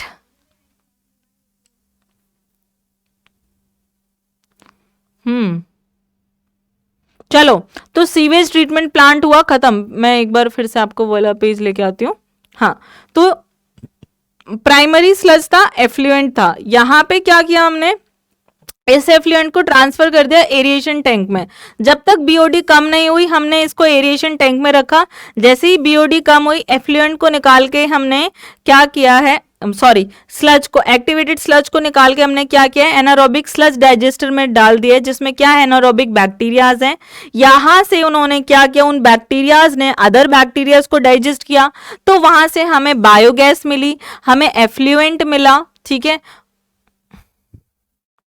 हमें एफ्लुएंट मिला और हमें क्या मिला? मेन्योर मिला, खाद मिली। ठीक है, तो खत्म हो गया एसटीपी। चलते हैं आगे, और आगे चलने के बाद हम पढ़ते हैं microbes in production of biogas. अब बायोगैस आपको पता चल गई है कैसे बनती है वैसे तो, बट अगर आपको बायोगैस बनानी है तो हमें ऑब्वियसली रूरल एरियाज में जाना पड़ेगा जहां पे हमें गोबर वगैरह इजिली मिल जाए। ठीक है, अब देखो यहाँ पे क्या हुआ है। बायोगैस क्या है? मिक्सचर ऑफ गैसेस है। मेनली आपको पता है कौन सी गैस ज्यादा होती है? मीथेन, जिसका फॉर्मूला क्या है? CH4। Okay, now this is produced by microbial activity during growth metabolism. जब वो बैक्टीरिया ग्रो कर रहे होते हैं, मेटाबोलाइज कर रहे होते हैं, उनमें मेटाबॉलिक रिएक्शन चल रही होती है, तब बायोगैस बनती है। और ये एज अ फ्यूल हम इसे यूज कर सकते हैं, हीट प्रोड्यूस करने के लिए, खाना पकाने के लिए, इंडस्ट्रीज में हम इस गैस को यूज कर सकते हैं एज अ फ्यूल। बायोगैस इसलिए बहुत इंपॉर्टेंट है। अब क्या होता है, और जब बायोगैस बनाते हैं तो खाद भी बनती है जो कि बहुत अच्छी होती है एज खेतों में डालने के लिए। फर्टिलाइजर्स की जगह आप उन्हें यूज करें तो वो बहुत ज्यादा अच्छी होगी हमारी डाइवर्सिटी के लिए। अब किस टाइप की गैस बन रही है, टाइप ऑफ गैस कैसी बन रही है, वो डिपेंड करेगा कि कौन सा माइक्रोब्स हमने यूज किए हैं। ठीक है, माइक्रोब्स कैसे हैं, प्लस माइक्रोब्स कौन सी चीजों को यूटिलाइज करके ग्रो कर रहे हैं, मतलब सबस्ट्रेट क्या है, ऑर्गेनिक सबस्ट्रेट क्या है, जिससे कि फिर प्रोडक्ट बनता है ना, तो सबस्ट्रेट क्या है।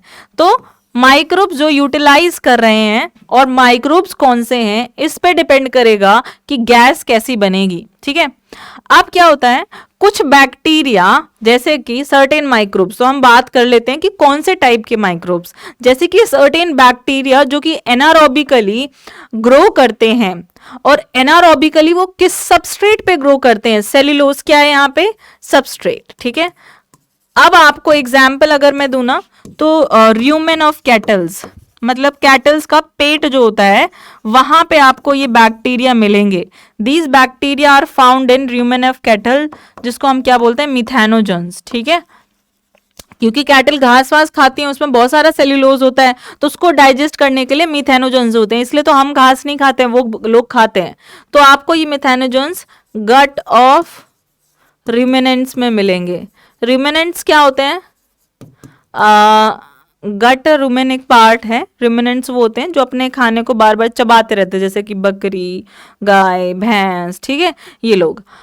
अब यहाँ पे क्या है, जो ये एनारोबिकली बैक्टीरिया है जो कि एनारोबिकली सेल्यूलोज को डाइजेस्ट करता है, उस ग्रुप ऑफ बैक्टीरिया को हम बोलते हैं मिथेनोजन्स।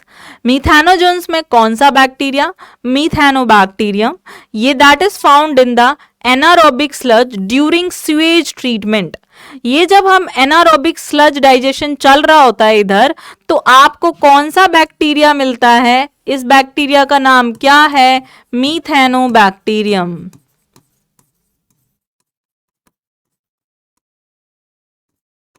ठीक है, यही बैक्टीरिया है वो। अब यहाँ पे ये बात खत्म हो गई, तो हमें ये पता है कि कौन से बैक्टीरिया कहाँ हैं, कैसी गैस बनती है, कैसे बनती है, किन किन चीजों पे डिपेंड करती है। अब as this bacteria is present in the rumen of cattles to digest cellulose, तो जब भैया उन गोबर जो उनका एक्सक्रीटा निकलेगा, गोबर जिसको हम काउ डंग या बफलो डंग बोलते हैं, उनमें कौन से बैक्टीरियाज होते हैं, मीथेनोजेंस बहुत ज्यादा होते हैं। तो ये जो डंग है इसको हम यूज कर सकते हैं for the production of biogas, इसलिए मैंने आपको कहा था कि रूरल एरियाज में आपको जरूर मिलेगा। तो बायोगैस को जो डेवलप किया था, बायोगैस जो प्लांट बनाया था जिससे कि हम मेनली बायोगैस बना सकें, वो मेनली इंडिया में सबसे पहले किसने प्रोड्यूस किया था, IARI, Indian agricultural research institute. I hope that you will all become doctor, but आपके लिए एक सेकेंड ऑप्शन होना चाहिए। तो आपको अगर इंटरेस्ट है एग्रीकल्चर में, तो IARI का एग्जाम कंडक्ट होता है जिसमें अच्छे साइंटिस्ट बनते हैं, अच्छे लेवल पर, ठीक है, एग्रीकल्चरल साइंटिस्ट बनते हैं आप उसमें, और आप क्रॉप प्रोडक्शन में मे भी कुछ बहुत अच्छा कर पाओ, ठीक है, मे बी ट्रीट करने के लिए नहीं तो उनको सोर्स ऑफ फूड की क्वालिटी या फिर अपनी डाइवर्सिटी को कंजर्व करने में आप अच्छा रोल प्ले कर सकते हैं। But I hope you try best and you become doctor, ठीक है। अब यहाँ पे IARI जो इंडियन एग्रीकल्चर रिसर्च इंस्टीट्यूट है, ठीक है, इसने प्लस KVIC जो कि khadi and village industries commission है, इन्होंने मिल के क्या बनाया, एक बायोगैस प्लांट, जिससे कि हम बाकी सारे फ्यूल्स को सेव कर सकें और इसको बहुत अच्छे से यूटिलाइज कर सकें, नेचुरल फ्यूल्स को, ठीक है। देखो अब ये होता क्या है, ये मैंने आपको एक बायोगैस प्लांट यहाँ पे ड्रॉ किया है, ये देखो बायोगैस प्लांट। अब इस बायोगैस प्लांट में क्या है, मतलब हमने गड्ढा बना दिया है, ठीक है, कॉन्क्रीटेड टैंक है जो कि 10 से 15 फीट का है। अब ये क्या है, इसमें डाइजेस्टर, मेनली डाइजेशन होगा, जैसे कि हमने बोला था ना बैक्टीरियाज होते हैं, तो बैक्टीरियाज क्या करेंगे, अदर बैक्टीरियाज को डाइजेस्ट करेंगे, ऑर्गेनिक मैटर को डाइजेस्ट करेंगे, है ना। तो यहाँ पे वही होने वाला है, मीथेनोजेंस प्रेजेंट है। यहाँ से डंग प्लस वाटर लोग डालते जाएंगे, तो वो डंग प्लस वाटर बारी बारी से क्या होता चलेगा, यहाँ पे इस कॉन्क्रीटेड टैंक में, डाइजेस्टर टैंक में चलता जाएगा। अब इस डाइजेस्टर टैंक में जो बैक्टीरियाज हैं वो क्या करेंगे, प्रोड्यूस करते जाएंगे क्या, बायोगैस। अब एक बात बताओ, अगर ये बायोगैस है यहाँ पे बन रही है और ये मैंने यहाँ पे एक टैंक लगा दिया है जिसको हम बोल रहे हैं फ्लोटिंग टैंक, तो अगर यहाँ से गैस बनेगी तो प्रेशर की वजह से ये फ्लोटिंग टैंक राइज करेगा, राइट, ये ऊपर की तरफ जाएगा तो गैस को भी स्पेस मिलेगा, और गैस यहाँ से निकल के यहाँ पे हमने गैस आउटलेट बना दिए हैं जो कि क्या करेंगे, घरों से कनेक्ट होंगे। तो वो जो गैस निकल रही है ना, मीथेन, ऐसा हम कुकिंग में यूज कर सकते हैं, तो वो पाइपलाइन जाएंगी घरों में सबके, और आप खाने बनाने के लिए उसे यूज कर सकते हैं, या इंडस्ट्रीज में यूज हो सकती है। अब देखना, अब बाकी जो स्लरी है, यहाँ पे स्लज जो निकल रहा है, वो क्या होगा, जैसे ही गैस ऊपर जाएगी तो ये स्लज का लेवल भी तो ज्यादा होता जाएगा ना, तो वो यहाँ से निकलता जाएगा, ठीक है। और अब यहाँ पे क्या हो रहा है, गैस बन गई, गैस आपको मिल गई, वहां से आपने डंग प्लस वाटर डाल दिया है, ये चीजें यहाँ पे होती जाएंगी। सॉरी, स्लज यहां से हम क्या करेंगे, इधर डालते जाएंगे, जो स्लज होता है, cow dung plus sludge, cow dung में तो बैक्टीरियाज मिलेंगे प्लस ये स्लज। अब यहाँ पे जो सेटल हुआ होगा वो है मेन्योर, जिसको आप क्या कर सकते हो, यूज कर सकते हो, ठीक है। तो ये हो गई कहानी खत्म, ऑल राइट। स्लज ज्यादा होता जाएगा तो यहाँ से वहां चलाता जाएगा, कम होगा तो यहीं रह जाएगा, ठीक है। अब चलें आगे। तो बायोगैस समझ आ गया है, बायोगैस प्लांट समझ आ गया है, क्या क्या होती हैं, कहाँ कहाँ मिलेगा, ये क्लियर हो चुका है। अब हम बात करने वाले हैं किस चीज़ की, तो फिर से एक बार देखिए क्या क्या कर लिया है। सबसे पहले house hold product clear, industrial product clear, उसके बाद स्वीज ट्रीटमेंट प्लांट हमने पढ़ा था, वो क्लियर हो चुका है हमें। हमने बायोगैस ट्रीटमेंट प्लांट कर लिया, माइक्रोब्स इन बायोगैस प्लांट वो पढ़ लिया है। अब microbes in bio control agents, ठीक है, बायो कंट्रोल का मतलब क्या होता है सबसे पहले वो पता होना चाहिए, बाकी ये माइक्रोब्स तो हमें पता ही है। अब बायो कंट्रोल एजेंट्स क्या होते हैं, ये होते हैं मतलब एजेंट्स कौन है जो कि एक बायोलॉजिकल मेथड को यूज कर रहे हैं, वो एजेंट जो बायोलॉजिकल मेथड्स को यूज करके कंट्रोल कर रहे हैं प्लांट डिजीज कॉजिंग पेस्ट को, ठीक है, प्लांट की डिजीज को प्रोटेक्ट करना और वो पेस्ट जो कि कर रहे हैं वो डिजीज, उनको प्रोटेक्ट करने के लिए जो मेथड्स यूज होते हैं उनको हम बोलते हैं बायो कंट्रोल एजेंट्स, ठीक है।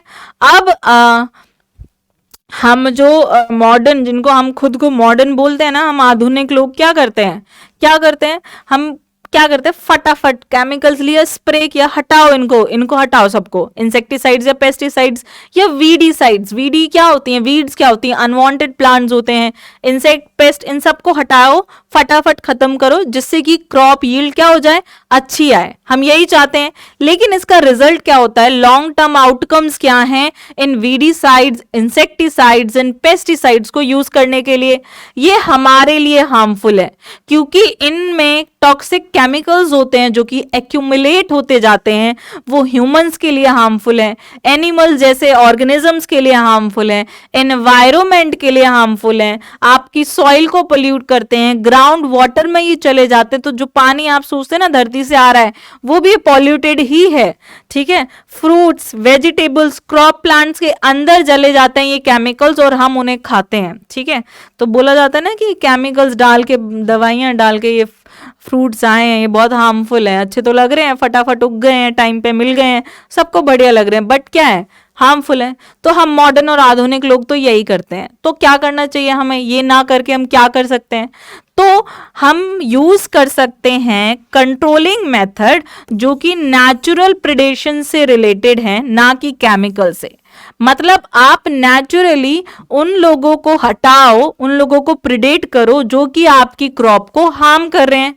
तो हम क्या करेंगे, हम नेचुरल प्रिडेशन मेथड को यूज करेंगे और केमिकल्स को हम ना बोलेंगे, ठीक है।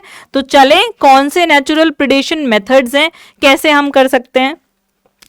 अब हमारे कंट्री में जो फार्मर्स है, मतलब इंडिया को कृषि प्रधान देश बोला जाता है, मतलब सबसे ज्यादा फार्मिंग होती है, सबसे ज्यादा लोग फार्मिंग में इंडल्ज है ना।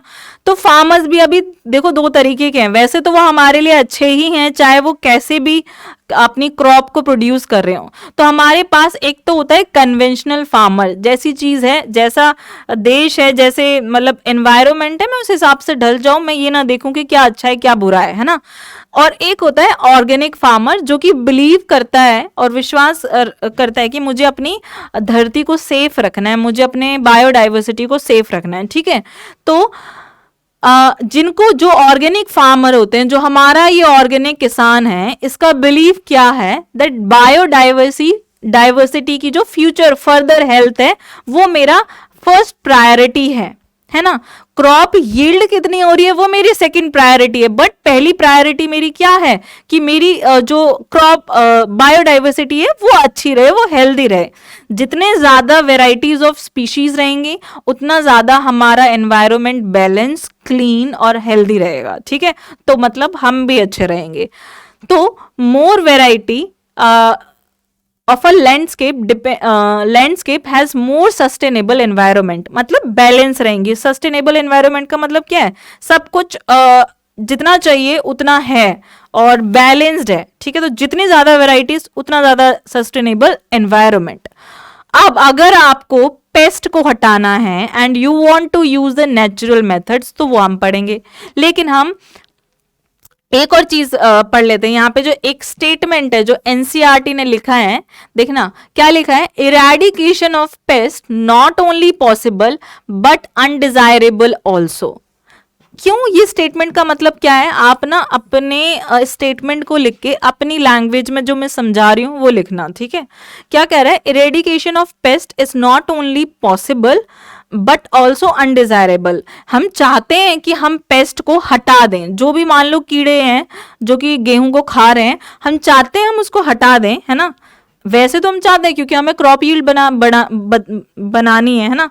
लेकिन ये क्या है, eradication of paste is not only possible, मतलब पॉसिबल नहीं है कि आप सारे कीड़ों को हटा दो हमेशा के लिए। आप थोड़े टाइम के लिए हटा दोगे, थोड़े टाइम में वो खुद आ जाएंगे। So it's not possible but also it undesirable, मतलब ऐसा नहीं होना चाहिए क्योंकि उन कीड़ों के ऊपर जो दूसरे ऑर्गेनिज्म डिपेंड हैं वो तो भूखे मर जाएंगे ना। So it is undesirable and also not possible, ठीक है। ये है इस स्टेटमेंट का मतलब। अब क्या हुआ, so pest can not be completely eradicated but can be manage.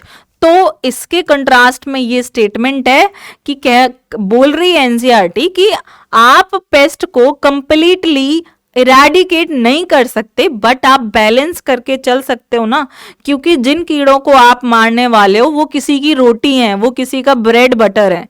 आप किसी का ब्रेड बटर छीन लोगे तो आपका भी छिन जाएगा। तो आप क्या करो, मैनेज कर दो कि भाई तुम इतने कीड़े ही रहो कि तुम उनका पेट भर दो पर हमारी ब्रेड रोटी ना छीनो, है ना, हमारे गेहूं को खराब ना करो, हमारे सरसों को खराब ना करो, ठीक है। तो वो हम यहाँ पे करने वाले हैं, और वो हम कैसे मैनेज करेंगे, it will B through a complex system जो कि होता है चेक एंड बैलेंस। चेक करो कितने हैं, उतनों को मारो और बैलेंस रखो, ठीक है। अब देखो एक कन्वेंशनल फार्मर जिसको भाई अच्छे से यील्ड बनानी है, अपनी पैसा कमाना है, क्योंकि ज़रूरत है, फार्मिंग बहुत मेहनत लगती है लेकिन उतना पैसा नहीं मिलता है। तो कन्वेंशनल फार्मर क्या करता है, केमिकल्स को यूज़ करेगा और क्या करेगा, एक तो जो कीड़े हमारी फसल को नुकसान पहुंचा रहे हैं उनको भी मार देगा, प्लस जो बेचारे यूं ही उनके साथ यूं ही चल के आ गए थे बट तुम्हारे फसल को खराब नहीं कर रहे हैं, वो भी मरेंगे। तो ये एक ऐसा होलिस्टिक अप्रोच है जो कि एंड अप किलिंग एवरीथिंग, मतलब बायोडाइवर्सिटी को खराब ही करेगा। तो this is not a good thing. पहले वाले फार्मर क्या कर रहे हैं, बढ़िया काम कर रहे हैं, वो ही हमें करना चाहिए। अब उसके लिए हमारी गवर्नमेंट उनको हेल्प कर सकती है, ठीक है। अब देखो एक नेचुरल प्रिडेशन मेथड की रिक्वायरमेंट्स क्या हैं, या बायोलॉजिकल फार्मिंग में किन किन चीज़ों की उस चीज़ की ज़रूरत हो सकती है। तो सबसे पहले नेचुरल प्रिडेशन करने के लिए किसी भी फार्मर को उतनी नॉलेज होनी चाहिए कि भाई जो हमारे स्टेट का ये वाला एरिया है यहाँ पे कौन कौन सी लाइफ फॉर्म एग्जिस्ट करती हैं, कितनी वेराइटीज ऑफ इंसेक्ट्स, कितनी वेराइटीज ऑफ क्रॉप्स एग्जिस्ट करती हैं। अगर उनको ये पता होगा, उनका रिलेशन आपस में पता होगा, उनके पैटर्न ऑफ फीडिंग की वो खाते क्या हैं ये पता होगा, या फिर उनको उनकी लाइफ साइकिल और वो कैसा हैबिटेट प्रेफर करते हैं, अगर ये पता होगा तो it will be very easy to use the natural eradication method, ठीक है। नेचुरल पेस्ट कंट्रोल मेथड क्या हो जाएगा, इजी हो जाएगा इस तरीके से, ठीक है, अगर ये चीजें हमें पता होंगी तो सबसे पहले हम बात करते हैं एक इंसेक्ट की जो कि क्या करता है, क्रॉप्स को हार्म करता है और हम उसे कैसे कंट्रोल कर सकते हैं। एक आपके पास इंसेक्ट है लेडी बर्ड, जिसको हम बीटल बोलते हैं। इसकी स्पेसिफिसिटी क्या है कि इसके ऊपर रेड प्लस ब्लैक मार्किंग होती है और ये बहुत सुंदर लगती है लेडी बर्ड, है ना। ब्लैक प्लस रेड मार्किंग सबने देखी होगी, ये एक बीटल है लेडी बर्ड। प्लस आपके पास ड्रैगन फ्लाई है। आप इनको किसके लिए यूज करते हैं, आप इनको मॉस्किटो और एफिड्स को, भंवरे टाइप वाले प्रजाति और मच्छरों को मतलब मारने के लिए या कंट्रोल करने के लिए आप किनका यूज करते हो, इंसेक्ट्स का। तो ये हो गया ना एक बायो कंट्रोल एजेंट, इंसेक्ट एक बायो कंट्रोल एजेंट हो गया। और कौन से इंसेक्ट, ये दोनों। अब आपके पास आ जाता है एक बैक्टीरिया जिसका नाम है बैसिलस थ्यूरिंजिनेसिस। ये बैक्टीरिया क्या करता है, बटरफ्लाई एंड कैटरपिलर, जो कि मतलब सिर्फ ये दोनों चीजें अगर किसी क्रॉप को हार्म कर रही हैं, किसी पर्टिकुलर एरिया में पाई जा रही हैं, तो आप बैक्टीरिया बैसिलस थ्यूरिंजिनेसिस को क्या कर सकते हैं, यूज कर सकते हैं। ये आप कैसे डालेंगे, आपके पास सपोज कर लो ये क्रॉप है, कैटरपिलर आया चल के और कह रहा है वाह क्या मैं ये खा के रहूंगा इस पेड़ की फसल, ठीक है। अब क्या होगा, हमने क्या कर दिया है, जो सैचेट्स ऐसे पाउच मिलते हैं इस बैसिलस थ्यूरिंजिनेसिस बैक्टीरिया के, पाउडर मिलता है, उस पाउडर को आप पानी में डालो और पानी में डाल के आप पर्टिकुलर क्रॉप पे छिड़क दो। अब वो पानी जिसमें बैक्टीरिया है वो सारे इंसेक्ट को नहीं मारेगा, ना ही आपके प्लांट्स को मारेगा, लेकिन अगर कैटरपिलर या बटरफ्लाई इसको खाएंगी, इसको जैसे ही खाएंगी, उनकी गट में जाके ये बैक्टीरिया एक टॉक्सिन प्रोड्यूस करेगा और उसको क्या करेगा, मार देगा। अब देखो कैटरपिलर कैसे रो रहा है, I am crying in the corner, मैं मर गया अब तो, है ना, क्योंकि इसने क्या किया है, क्रॉप को हार्म करने की कोशिश की है, तो इस पर्टिकुलर हमने कीड़े को मार दिया। So this will lead to other insect unharmed, सिर्फ ये पर्टिकुलर इनको ही मारेगा, बाकी अनहार्म रहेंगे। अब आपको पता है जेनेटिक इंजीनियरिंग कितना अच्छा मतलब हॉट टॉपिक है, और अभी ये हॉट ही रहेगा, बहुत पहले से हॉट है और अभी भी हॉट ही रहेगा। अब क्या किया, साइंटिस्ट ने इस मेथोडोलॉजी से क्या किया, जो बैसिलस थ्यूरिंजिनेसिस का जो जीन था वो एक्सट्रैक्ट करके उन्होंने जो प्लांट्स अफेक्टेड थे कैटरपिलर या बटरफ्लाई से, उनमें क्या कर दिया, डाल दिया। अब वो क्रॉप में ऑलरेडी ही इस बैक्टीरिया का वो वाला जीन है जो कि बीटी टॉक्सिन रिलीज करेगा। तो जैसे ही वो कीड़ा उस पेड़ को खाएगा तो उसके पेट में वो टॉक्सिन जाएगा और उसको मार देगा। तो अब कैटरपिलर ना अपने बच्चों को, मतलब बटरफ्लाई अपने बच्चों को पहले ही समझा दिया करेगी कि इस पेड़ को हमें नहीं खाना है, तो हम उस पर्टिकुलर क्रॉप को प्रोटेक्ट कर सकते हैं। फॉर एग्जाम्पल जैसे कि बीटी कॉटन एक हमने वेराइटी बनाई थी जिसमें हमने बीटी टॉक्सिन का जीन डाल दिया था। क्लियर हो गया। बायो कंट्रोल एजेंट्स हमने दो पढ़े हैं, इंसेक्ट एंड बैक्टीरिया अभी तक। नेक्स्ट है अपने पास फंजाई। जो एक फंजाई है वो कौन सी है, ट्राइकोडर्मा पॉलिस्पोरम, यहाँ पे मैंने बी लिख दिया है, ये फंजाई, ठीक है। ये क्या है, फंजाई फ्री लिविंग है, कॉमन इन रूट इकोसिस्टम। आपको ये रूट इकोसिस्टम में बहुत ज्यादा मिलेगी और ये क्या करती है, बहुत सारे प्लांट पैथोजेंस को कंट्रोल करती है जो प्लांट को डैमेज करते हैं। नेक्स्ट हमारे पास एक वायरस है, ग्रुप ऑफ वायरस, जिसको हम बैक्यूलो वायरस बोलते हैं। और बैक्यूलो वायरस कौन सा, पर्टिकुलरली न्यूक्लियो पॉलीहेड्रोवायरस जीन का, ठीक है, उस पर्टिकुलर जीन का यूज किया जाता है, ठीक है। Pathogens that attack insect and other arthropods, ठीक है। अब ये क्या करेगा, जो भी इंसेक्ट्स या आर्थ्रोपोड्स हैं उनको क्या करेगा, इरेडिकेट कर देगा या बैलेंस करके रखेगा। So these viruses are species specific, मतलब पर्टिकुलर स्पीसीज को ही ये हार्म करेंगे। नैरो स्पेक्ट्रम, हर चीज को, मतलब ये हर चीज को नहीं मार सकते, जैसे कि नैरो स्पेक्ट्रम एंटीबायोटिक्स होती हैं, ब्रॉड स्पेक्ट्रम एंटीबायोटिक्स होती हैं जो कि हम कम चीजों के लिए स्पेसिफिकली यूज करते हैं। And they have no negative impact on plant, birds, fish या फिर नॉन टारगेटेड इंसेक्ट्स को ये हार्म नहीं करती।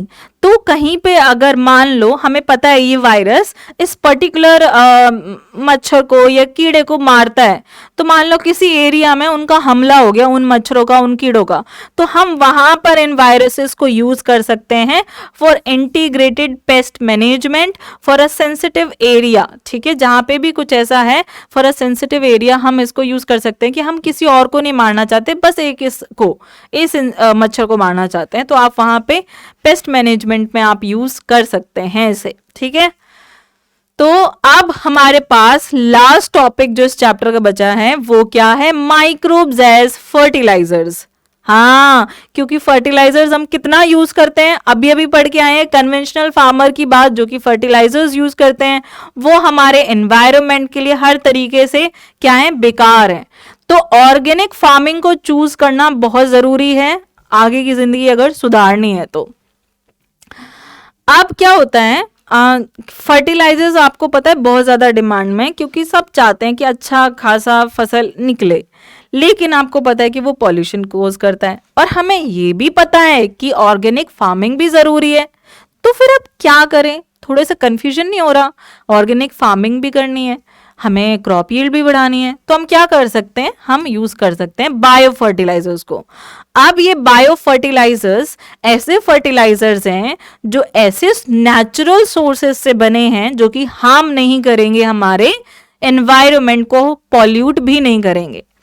तो जो सोर्सेस हैं जो कि यूज होंगे बायो फर्टिलाइजर्स को बनाने के लिए, उनका नाम क्या है, बैक्टीरिया, फंजाई, साइनोबैक्टीरिया। साइनोबैक्टीरिया कैसा है, ऑटोट्रॉपिक है, खुद से खाना बनाता है, ठीक है, मतलब किसी और पे डिपेंड नहीं करता है। तो आप देख लेते हैं कौन से बैक्टीरिया, कौन से फंजाई एंड कौन से साइनोबैक्टीरिया। तो आपके पास सबसे पहले है एक सिम्बायोटिक एसोसिएशन, मतलब कि दो ऑर्गेनिज्म ने एक साथ में ना बॉन्ड बनाया हुआ है, दोस्ती की हुई है कि हम ऐसे ऐसे काम करेंगे। तो जैसे कि ये सिम्बायोटिक एसोसिएशन है एक प्लांट का और एक बैक्टीरिया का। अब वो प्लांट कैसा है, लेग्यूमिनस प्लांट है जिनके पास रूट नोड्यूल्स होते हैं, ठीक है। अब ये लेग्यूमिनस प्लांट में उनकी नोड्यूल्स में आपको कौन मिलेगा, एक बैक्टीरिया मिलेगा, राइजोबियम, जो कि क्या फिक्स करेगा, नाइट्रोजन, ठीक है। इन तीनों का फंक्शन मैंने यहां लिखा है, they all three fix nitrogen, but अलग अलग तरीके से। ये राइजोबियम बैक्टीरिया रूट नोड्यूल्स में नाइट्रोजन फिक्स करेगा। फ्री लिविंग बैक्टीरिया, बी लिखा हुआ है ना, मतलब bacteria, free living bacteria soil में नाइट्रोजन फिक्स करेगा, जैसे कि एजोटोबैक्टर एंड एजोस्पाइरलम। फ्री लिविंग बोले तो ये किसी के साथ दोस्ती नहीं करेगा, अकेले ही करेगा। अब हर प्लांट को बोलेगा तू भी ले ले नाइट्रोजन, तू भी ले ले, ठीक है। अब हमारे पास आता है थर्ड, साइनोबैक्टीरिया। ये कैसा है, ये पानी में भी मिलता है और धरती पे भी मिलता है, तो एक्वाटिक एंड टेरेस्ट्रियल दोनों हैं साइनोबैक्टीरिया। अभी तक हमने तीनों बैक्टीरिया की बात करी है एज अ फर्टिलाइजर जो यूज होते हैं। तो ये एटमॉस्फेरिक नाइट्रोजन को क्या करेगा, फिक्स करेगा, ये मिट्टी में नहीं करेगा, एटमॉस्फेयर में, ठीक है। जैसे कि एनाविना, नॉस्टॉक एंड ऑसिलेटोरिया। ऑसिलेटोरिया क्या है, एक साइनोबैक्टीरिया। साइनोबैक्टीरिया को हम क्या बोलते हैं, ब्लू ग्रीन एल्गी। अब increase soil fertility by adding organic matter, ये ऑसिलेटोरिया का एक और फंक्शन है। ये क्या करता है, फर्टिलिटी इंक्रीज करता है ऑर्गेनिक मैटर इंक्रीज करके। तो इन तीनों का काम क्या है, नाइट्रोजन फिक्सेशन करना, प्लस इन तीनों का जो ये क्या है, बीजीए है, तीनों के तीनों ये नाइट्रोजन भी फिक्स करते हैं, प्लस फर्टिलिटी भी इंक्रीज करते हैं, किसकी, सॉइल की। अब आपके पास एक और सिम्बायोटिक एसोसिएशन है जिसमें प्लांट्स एंड फंजाई, एक सिम्बायोटिक एसोसिएशन में प्लांट्स एंड बैक्टीरिया थे, एक सिम्बायोटिक एसोसिएशन में प्लांट्स एंड फंजाई हैं। जैसे कि ग्लोमस क्या है, एक स्पीशीज है फंजाई की। फंजाई के क्या होते हैं ना, हाइफे होते हैं, हाइफे, जैसे कि रूट, जैसे इनके पास रूट नहीं होती है, हाइफे होते हैं, वो क्या करते हैं, एब्जॉर्ब कर लेते हैं। तो एसोसिएशन इन दोनों का क्या कहलाता है, माइकोराइजा। और हाइफे क्या करते हैं, कुछ न्यूट्रिएंट मिनरल्स को एब्जॉर्ब करते हैं सॉइल में से। जैसे कि ग्लोमस फंजाई का हाइफे क्या करता है, फॉस्फोरस को एब्जॉर्ब करता है और पास कर देता है प्लांट को, तो प्लांट को फॉस्फोरस मिल जाता है और वो क्या यूज करेगा, प्रोटीन्स बनाने में इसको यूज कर लेगा, राइट। तो ये था हमारा सिम्बायोटिक एसोसिएशन। और फ्री लिविंग वाले फर्टिलाइजर्स कैसे बनते हैं, फिर हमने उससे पहले पढ़ा था क्या कि बायो कंट्रोल एजेंट्स कौन से हैं। तो ये अपना चैप्टर अब कंप्लीट हो चुका है, ठीक है। अब बीओडी क्या है, बताओ कौन है बीओडी, लिख देना क्या होता है, जो भी पता है बीओडी से रिलेटेड अभी लिखो बैठ के, ठीक है। तो यहाँ पे ये चैप्टर कंप्लीट हो गया है और प्लीज पढ़ लो, प्लीज पढ़ लो, अभी टाइम है आपके पास, बाद में फिर रिग्रेट ही करने को मिलेगा। फिर आप पूछते हो कि रिग्रेट की जगह अब क्या करें, तो वो तो होता ही है, नेचुरल है, बट कंट्रोल कर सकते हो। उससे बेस्ट क्या है, आप पढ़ लो अभी। तो ये चैप्टर कंप्लीट हो गया है। आप करना क्या, एनसीईआरटी एक बार फिर से पढ़ना, अभी अभी नोट्स फिर से देख लेना, फिर एनसीईआरटी पढ़ना, कल इसके क्वेश्चंस को सॉल्व करना, ठीक है। तो थैंक यू एवरीवन, एंड फिर मिलते हैं कुछ और सेशंस के साथ। और कंप्लीट करो अपनी ये 75 नीट चैलेंज की सीरीज, और आपको ज़रूर पसंद आ रही होगी। Thank you.